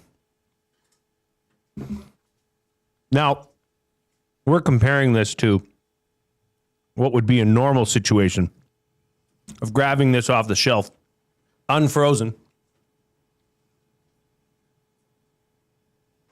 I have my thoughts too. Oh, baby. I'll wipe my shirt, I guess. Okay. Immediate reaction, Matt. Coupe, put yourself on camera. I think the peanut butter works really well with this. The flavoring's really nice from the peanut butter. Don't think the chocolate holds well with the freezer. What? It's just not a solid taste from that chocolate. Okay. I think the peanut butter was fantastic in there. I think the chocolate came out. I have a bad aftertaste almost from this chocolate. No. See, I have the exact opposite reaction. I think the peanut butter stand alone. I think the peanut butter, I'm not swayed by the frozen state of the peanut butter or by maybe it's more congealed, if I can explain it that way. Can you throw me that hand sanitizer, by the way? Oh, yeah.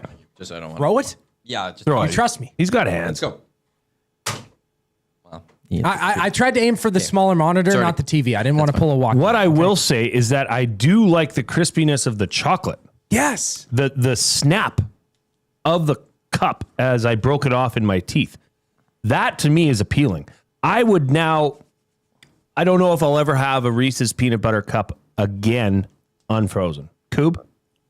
Wow. Okay. I serious. love the initial icy texture of the outside. Like, I would agree with Maddie in the sense that the chocolate flavoring kind of lost its bang. Right? Yes. The peanut butter was still there, but compared to having like the pre-melted one that's on the shelf, you go pick it up from the Dollar Tree, you pick it up, your hands are already covered in chocolate. That's usually what happens when you get a Reese's peanut butter cup, right? Yeah. But I love this. Like, it was clean. Look at my hands. You got the snap.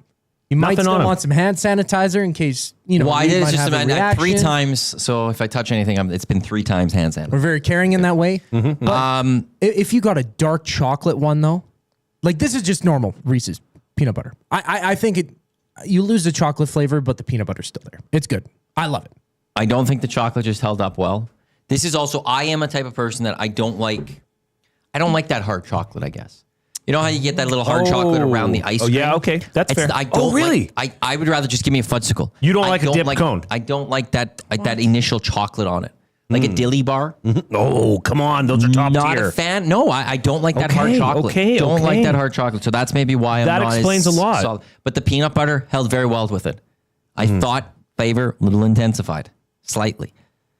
I do like the crisp, and I do like that I don't have, because if you get a Reese's Pieces peanut butter cup off of the shelf, you are left with sticky finger. You're left with chocolate finger. And it can be messy, especially if you take down a whole 3-pack. By the third one, you're in trouble, especially if you're trying to, sneak one in over the lunch break. Everybody at the office is going to know you had chocolate over your lunch break because it's all over you. It's a hard. How messy are you when you eat? It's the hands, man. It's like pre-melted, though. It is. Because it is softer It really chocolate. melts fast. Yeah. And it's such a thin layer of chocolate on the outside of the peanut butter filling that it usually sticks to the bottom of the cup, right? Like, you open up the little plastic wrapping that's around these cups. Usually you have the bottom part that falls out because it's sticky and it sticks. But when there's it's frozen, nothing worse when the wrapper sticks to it, right, Coupe? Yeah. That's terrible. Yeah. That's a travesty. Freezing it completely eliminates and remedies that issue. What this wants me, or it has now created me for wanting to try now, is just putting my peanut butter in the freezer. Oh, diabolical. I know. Actually, because of Chunky this, or smooth? I have smooth at my house right now. I like chunky, but I have the smooth. We're a smooth household. Yeah. I almost almond butter, there's a There's one at the Dollar Tree I went to. I almost want to grab that tomorrow and bring it here and put it in the freezer and try. I don't know how easy it'll be to scoop it out. What about this? But I because of this, I'm more intrigued to just throw peanut butter into my fridge because I am not afraid. I'm not opposed to just taking a spoon, some peanut butter, and eating it. I have been doing that with the peanut butter I have at home right now. Really? I've never done that once in my life. Seriously? Oh, it's such an invigorating feeling. See, if I'm having peanut butter, I'm using it as a vessel. What is going on? This kid has an Expos hat on with the Jays shirt. No, they're rivals. Pick one. That can't be. If I'm having peanut butter, I'm usually using an apple slice as the vessel to get it into my mouth. Oh. That is paradise. You put cinnamon as well, or just... That's too much work. That's too much. Okay. It's too much work. I like that combo, though. Powder fingers. But now, like, when it gets hotter, to put your peanut butter in the fridge or even in the freezer for a few moments, you could do that with drinks as well. Like, with the jar of peanut butter, you're not going to leave it for 24 hours. It would be... you'd have to watch that. That could come out like a brick. Or it comes out like ice cream. Oh. I'm excited. So you put it in the thing, you take it out, you leave it for probably about 5 minutes, and it's going to become nice and smoother again. And you can just scoop that out. I feel like. Can I ask you a question? This is a talk show. It's a radio show. It's not a talk show. We've developed a new segment here this week because you're joining me as a co-host as Reid is off this week and next week. But for you this week, we created Fantasy Focus. So we're going to try focus on a different position as a lot of people are leading into their fantasy draft. What if we tomorrow and for the rest of this week and then next Thursday when you're back in with me is we do Matt and Jay Eats. Matt, Jay, and Zach a few times. But what are we doing next for tomorrow? Well, you said something earlier off the show, which I've never tried, and now I can't stop thinking about it, is Doritos Cool Ranch out of the freezer. Or Zesty. Doritos Zesty. Your dealer's choice. Cool Ranch is pretty good. Cool Ranch is at the top of the Doritos pyramid. It's that or Hawkins? Oh, no, you've done Hawkins. Hawkins I've done, but I'm pleased. I'd be happy. But we need some other recommendations of weird things that should belong in the freezer. You know, like I said earlier, a Mars bar. Coupe, go ahead. Frozen grapes. Oh, those are elite. Frozen bananas. By all accounts, you take frozen grapes and throw it into your white wine. Yes, and let them melt. Or you take frozen apples and put it in your chilled and you use peanut it butter as a ice cube. But frozen grapes can get out of hand. You don't want to let those puppies solidify. You know what I mean? Yeah, it's hard. You just want to let them get to that spot where it's almost like you're chewing on a Slurpee. Yeah, it's a nice crunch to it still. And it changes the flavor of it too. Not everything of ours has to be frozen, I would say. That's true. We can just eat. It is just eat. So we just have to try different things. I'd eat. Coupe eats. I could just go to the Dollar Tree every day. Yeah, why don't we do a Dollar Tree? And go grab just some random thing that I've never had before. Why don't you do this tomorrow? Find the cheapest ramen and we'll make... How are we going to make ramen here? That'd be tough. Boil water in the well, hopefully Jasmine doesn't. She's not here till Thursday, so we're fine. Okay, we could make it in the coffee pot. I'm not making it in the coffee pot. I do actually have something I could bring in for that. Or something. It doesn't have to be ramen. I mean, we could try... Well, I could just go to the Dollar Tree and grab some random thing. Yeah, that would be good. I'll do it on the way home, maybe. No, I'll do it tomorrow. And then we could try. And you could, if you're there, get some things for the rest of the week. Something that's different, that is from the Dollar Tree, that we can say, you know what, we tried this. Would you like to come with me tomorrow? I would be honored. I do have to go pick up a board. No, I'm saying like during EST afternoons or something, like 1:30. Yeah. Let's go over there. We'll walk over there. Yeah. I have to pick up a boardroom. We're getting a boardroom. EST has made it. We have purchased a boardroom table. I'm going to pick it up tomorrow morning from Fort Saskatchewan. And then I want to be here prior to the end of the hangout because I want to meet my guy, Luke Gazdick, who's going to be on the hangout tomorrow. I forgot to mention that. Luke Gazdick's going to be here on the hangout tomorrow. Did you see Coupe's face? Yeah. Luke Gazdick is going to be on the hangout 9 to 11. Myself, Sean Bell, Luke Gazdick. It's going to be a fun hangout. That's going to be good. I've got things to present, Luke. Brent Kellington says, yes, eat the knockoff chocolate bars and see how they compare. Dollarama has their own versions of Twix, Mars bars, Snickers, Bounties. I can't remember what else. Excellent. You couldn't taste the difference. They're cheaper. I disagree. What do you mean you disagree? The dollar store Mars bar is called Meteor. Yeah. Awful. It is not awful. It is far from awful. You don't know your nougat then. The nougat is totally different. That is what we do, Matt. You buy the regular Mars and the Meteor.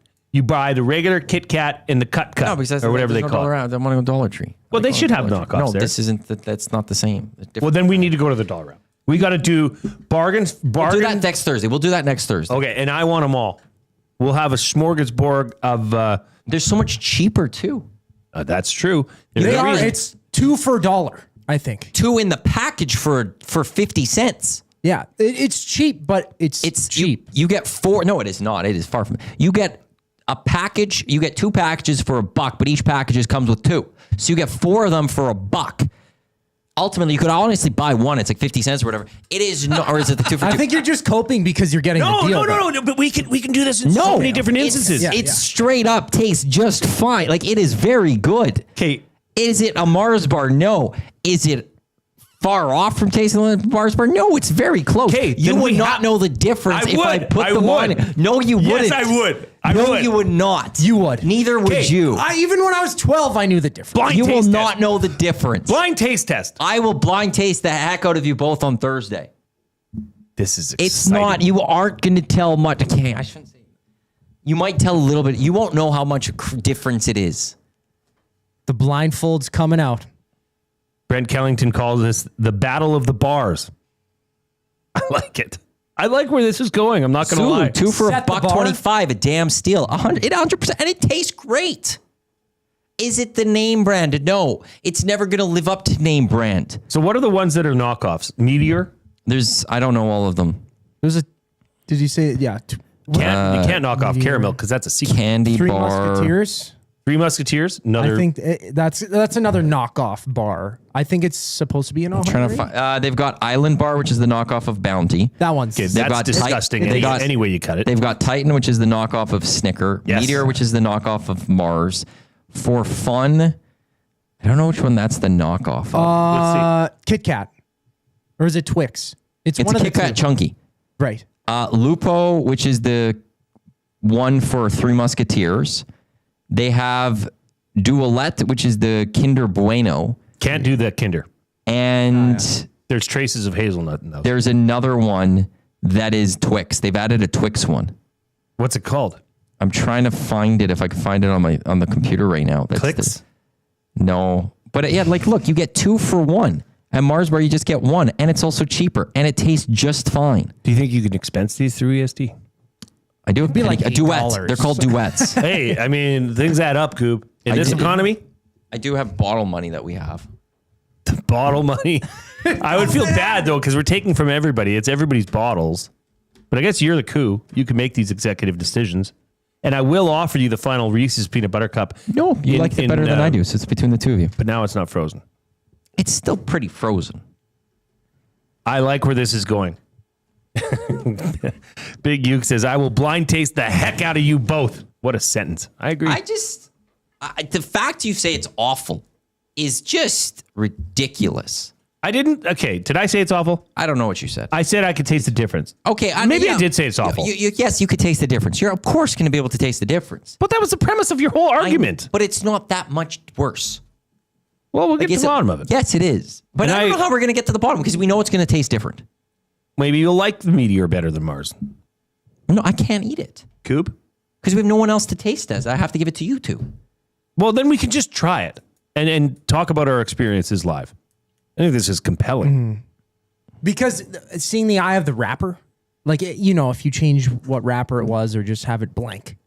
Same size, same cut. Because you can tell by the look. Everyone's going to know by the look. Somebody's got to prep it. Okay. So one of us is going to have to know. We got to set the and bar. There's no one here. I might have to clip that for our socials tonight.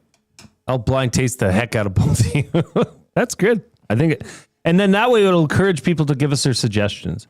We'll do that Knockoff next Thursday. versus real. Next Thursday. But what other categories can we go into? Well, no, we're just going to try different things there. At Dollar Tree for the next couple of days. Dish soaps? And then next Thursday, we're not going to do dish soaps. What, cleans? Pops? They actually do have some different pops there. Warhead do not get them. Ew, that just sounds gross. Isn't that a sour candy? It is very sour. Yes. As a drink, yes. Knockoff medicine. Like, what's the knockoff of Advil? I don't know. Isn't that called like Zerp or Zerp? What is it? A Zerp. Yeah, I don't know. They don't have funky names. It's just like ibuprofen pills or something. Okay, well, we've got an idea. We've got something started here for sure. That I think we plan for next Thursday. Tomorrow. You and I will go to Dollar Tree. Yeah, we'll do some investigating. We'll get some things for Wednesday, Thursday. We could even test dish towels. See the rip, the strength, the cleanability. I'm a big fan of Dollar Tree. Well, they're going to be put to the test. And we might have to find who's the manager over there because this is getting way more attention. I mean, Scotty notices this should be a paid segment. It should be. Maddie and Jay Eats. We could even do that on the Green and Gold kickoff show. Well, we'll have to start like 10 minutes early then. That's fine. If you're throwing a meteor in front of me compared to a Mars, I'll take Mars all day. Yeah, but no one's saying... You did. I didn't say I would take it over the Mars all day. I'm saying it's cheaper. You get more for bang for your buck, and it's almost just as good. If I'm at Dollarama, I am not touching a regular candy bar. I'm taking a Dollarama candy bar. I will say that any day of the week. Let us know your thoughts on the afternoon inbox, which is presented by the River Cree Resort and Casino, where happy hours, $5.25 drinks available Sunday to Thursday from 9 a.m. to 7 p.m. That is at the River Cree Resort and Casino. You have your words of the day ready? I do. Okay, then we will be back with the final segment of the Reid Wilkins Show with Jay Milne and guest host Matthew Iwanyk right after you hear from the Coupe.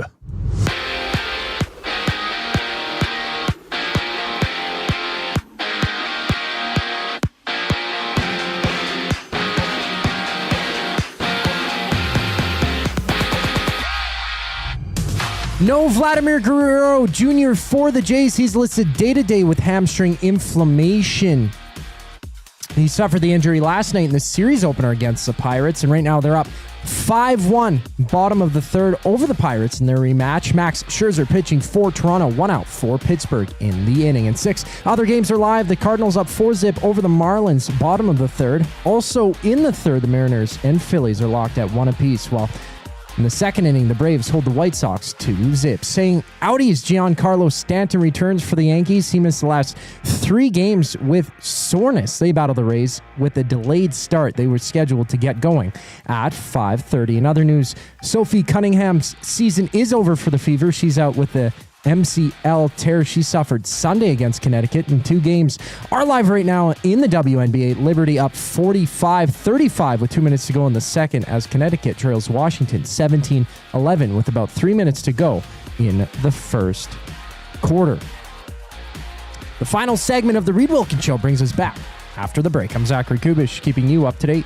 EST Afternoons. Dan Ralph from the Canadian Press. When you look at the quarterback position, there's so much hype on the offseason with Trey Ford. They've transitioned to Cody now. He's only 33 years old. I mean, this guy could end up being in Edmonton for more than just this year. Really interesting situation brewing in the offseason. Cody could be buying himself another contract for 2026 and beyond, but I would not be giving up on Trey. Not a chance. EST Afternoons, weekday afternoons 1 to 3, only on Edmonton Sports Talk. Your clear choice for Edmonton sports.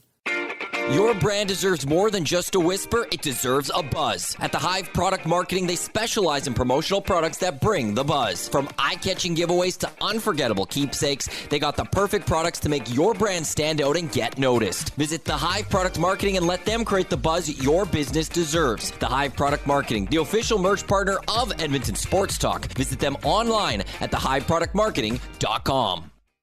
Looking for a winning strategy for your retirement? Contact me, Joaquin Gage at K4 Financial, where expertise meets dedication. I will always look for a careful approach to your retirement, ensuring your financial future is secure. From tailored strategies to clear, actionable advice, I'm here to guide you every step of the way. Don't leave your future to chance. Get in touch with me, Joaquin Gage, today at k4financial.ca or email joaquin.gage@k4financial.ca to start planning for a brighter future and a more secure retirement.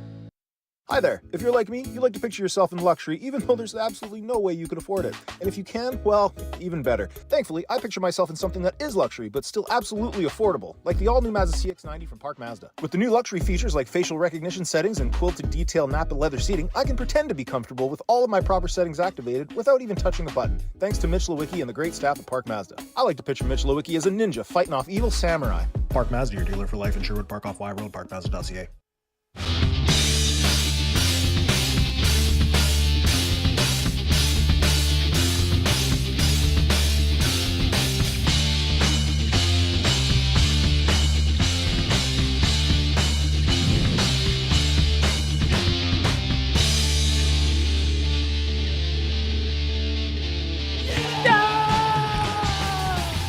Welcome back to the Reid Wilkins Show with Jay Milne and guest co-host Matthew Iwanyk, coming to you live from Edmonton Sports Talk, your crystal clear choice for Edmonton sports.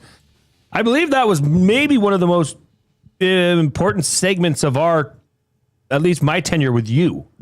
I think we're onto something here. Jay and Matty eats. Do you know what this transitions into? Oh, tell me. On Fridays on the Hangout. Oh! This will move into Fridays on the Hangout. Yes, I think I'll have to. yes. Like, not this Friday. Not like this is right now the Reid Wilkins Show. Mm-hmm. But I think then eventually it's just even like once a month or something on the Hangout. You and I eat. Are you kidding me? I think so. I'm in. And then, think of all the meats we can eat too. Oh, okay, transition. Great. Like we could have meat day. We could go to the Italian Center and get some cold cuts. Gas station sushi versus real sushi. Who shows up sick? Who pukes first? There's so many things we could do. Chicken wings. But I want to try different things with this. Yeah. Like not just eat whatever. So give me an example of Well, like I think going to the Italian Center and like finding like chips we've never seen before. Oh, that's like fun. that type of thing. Like what is this? That's Or how about Let's try it. mashed potatoes against Gager's cauliflower That's too much work. mash. It simply is. We need grab and go items. That's my thing here. Yeah. I do like venturing down the odds and sods of a chip aisle you're not used to. Or like finding a sauce, and then we just have to get like a bread or something, dip it in to try the said sauce or something. Mm-hmm. We're cooking here. Psh. Barry the Cheater, if only you guys knew a listener that brings in snacks. Well, Barry, we're not going to task you. Why are there two Barry the Cheaters? Earlier he was... No, just above it. He's blue, green, blue. Maybe he's changing his emoji for his setting the mood for his big date. No, there's Barry the Cheater in green, and then there's Barry Cheater red. What happened there? One of life's greatest mysteries. A reminder that we are coming to you and have been coming to you live from the Banquet Studio with Spin to Win Fridays at the Banquet. Spin the wheel for a chance to win big and save on your bill. Details at thebanquetbar.com. Could spin the wheel now until the end of August. Matthew.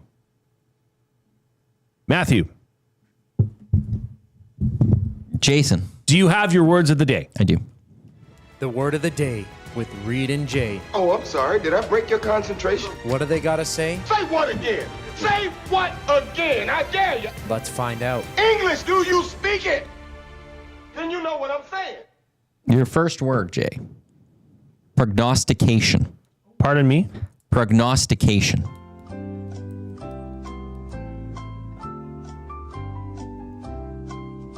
Prognostication? Prognostication. Jeez. You know, oddly enough, I think I know how to spell this, but is the definition. Seriously? Yeah, I don't know why. Okay. I'm confusing it with a different word in my head. Prognostication. Can I see? Did you write it down somewhere so I can look it?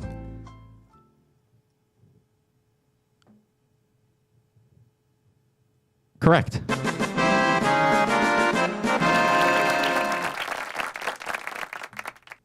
I'm drawing a blank on the definition of this. Prognosticate. Does this have to do with your religious beliefs? No. No, I know what word you're thinking of. It's on the tip of my tongue. It is not that. Can you read it in a sentence for me? I'll take a 0.5 deduction. His powers of prognostication helped him win his fantasy football league.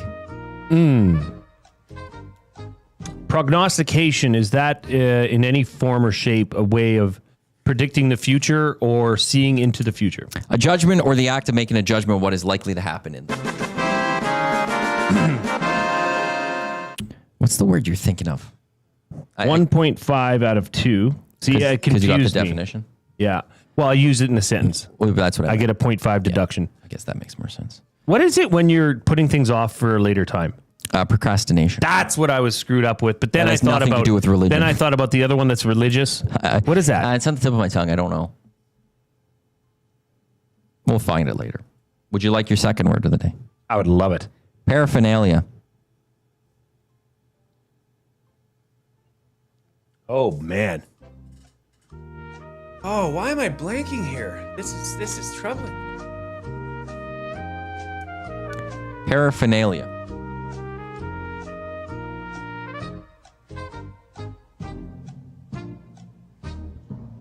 Man, this sucks. This should be easy. I got chocolate on my mind. Paraphernalia.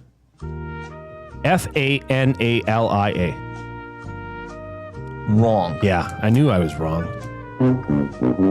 What am I wrong with? Don't give it to me yet. What am I? There's a PH? No. Is it an I? Did I spell it correctly? And told you wrong? No. This middle part is where you're wrong. Right. It's a PH. You got the PARA correct. Yeah. And you got the Nalia, NALIA. But it's a PH. It's not just PH. Go ahead. PARAPHERNALIA. PARAPHERNALIA. Paraphernalia. And this is like random objects or random things or a ragtag group of items. Use it in a sentence. I'm just going to try to get a pass here. The Toronto Blue Jays store would sell all sorts of Toronto Blue Jays paraphernalia. Okay, so I'm using Cambridge. We sell pots, gloves, seeds, and other gardening paraphernalia. Yeah, so it's items that are associated with a unique bond, or they're items that are all of the same. I say all the items. I'll give you that. All the objects needed for or connected with a particular activity. So for like the Jays one, they sell all sorts of Blue Jays paraphernalia. So it's Blue Jays stuff. Yeah. Gardening paraphernalia stuff to go gardening. If you go to Long and McQueen, you could buy musical paraphernalia to help you, with various things. That was weak. That was bad. My apologies to the Glue crew. If I have any family members missing or listening, I apologize to you as well. I hope you're not. I got these wrong, and now I'm missing a family member. Oh, boy. This was fun. This was great. Thank you, Matthew Iwanyk. Thank you, Coupe. Welcome back. We're happy to have you back, safe and sound in the comfy confines of the Edmonton Sports Talk studio, the banquet studio to be exact. Join us again tomorrow. We're going to pick up right where we left off. We're going to recap. We're going to set up the Elks taking on the Redblacks out in Ottawa on Friday. Redblacks. We're going to talk some Blue Jays. We're going to talk some fantasy football, all the good things. On behalf of myself, Matthew Iwanyk, and the Coupe, thanks for joining us. We'll talk to you tomorrow.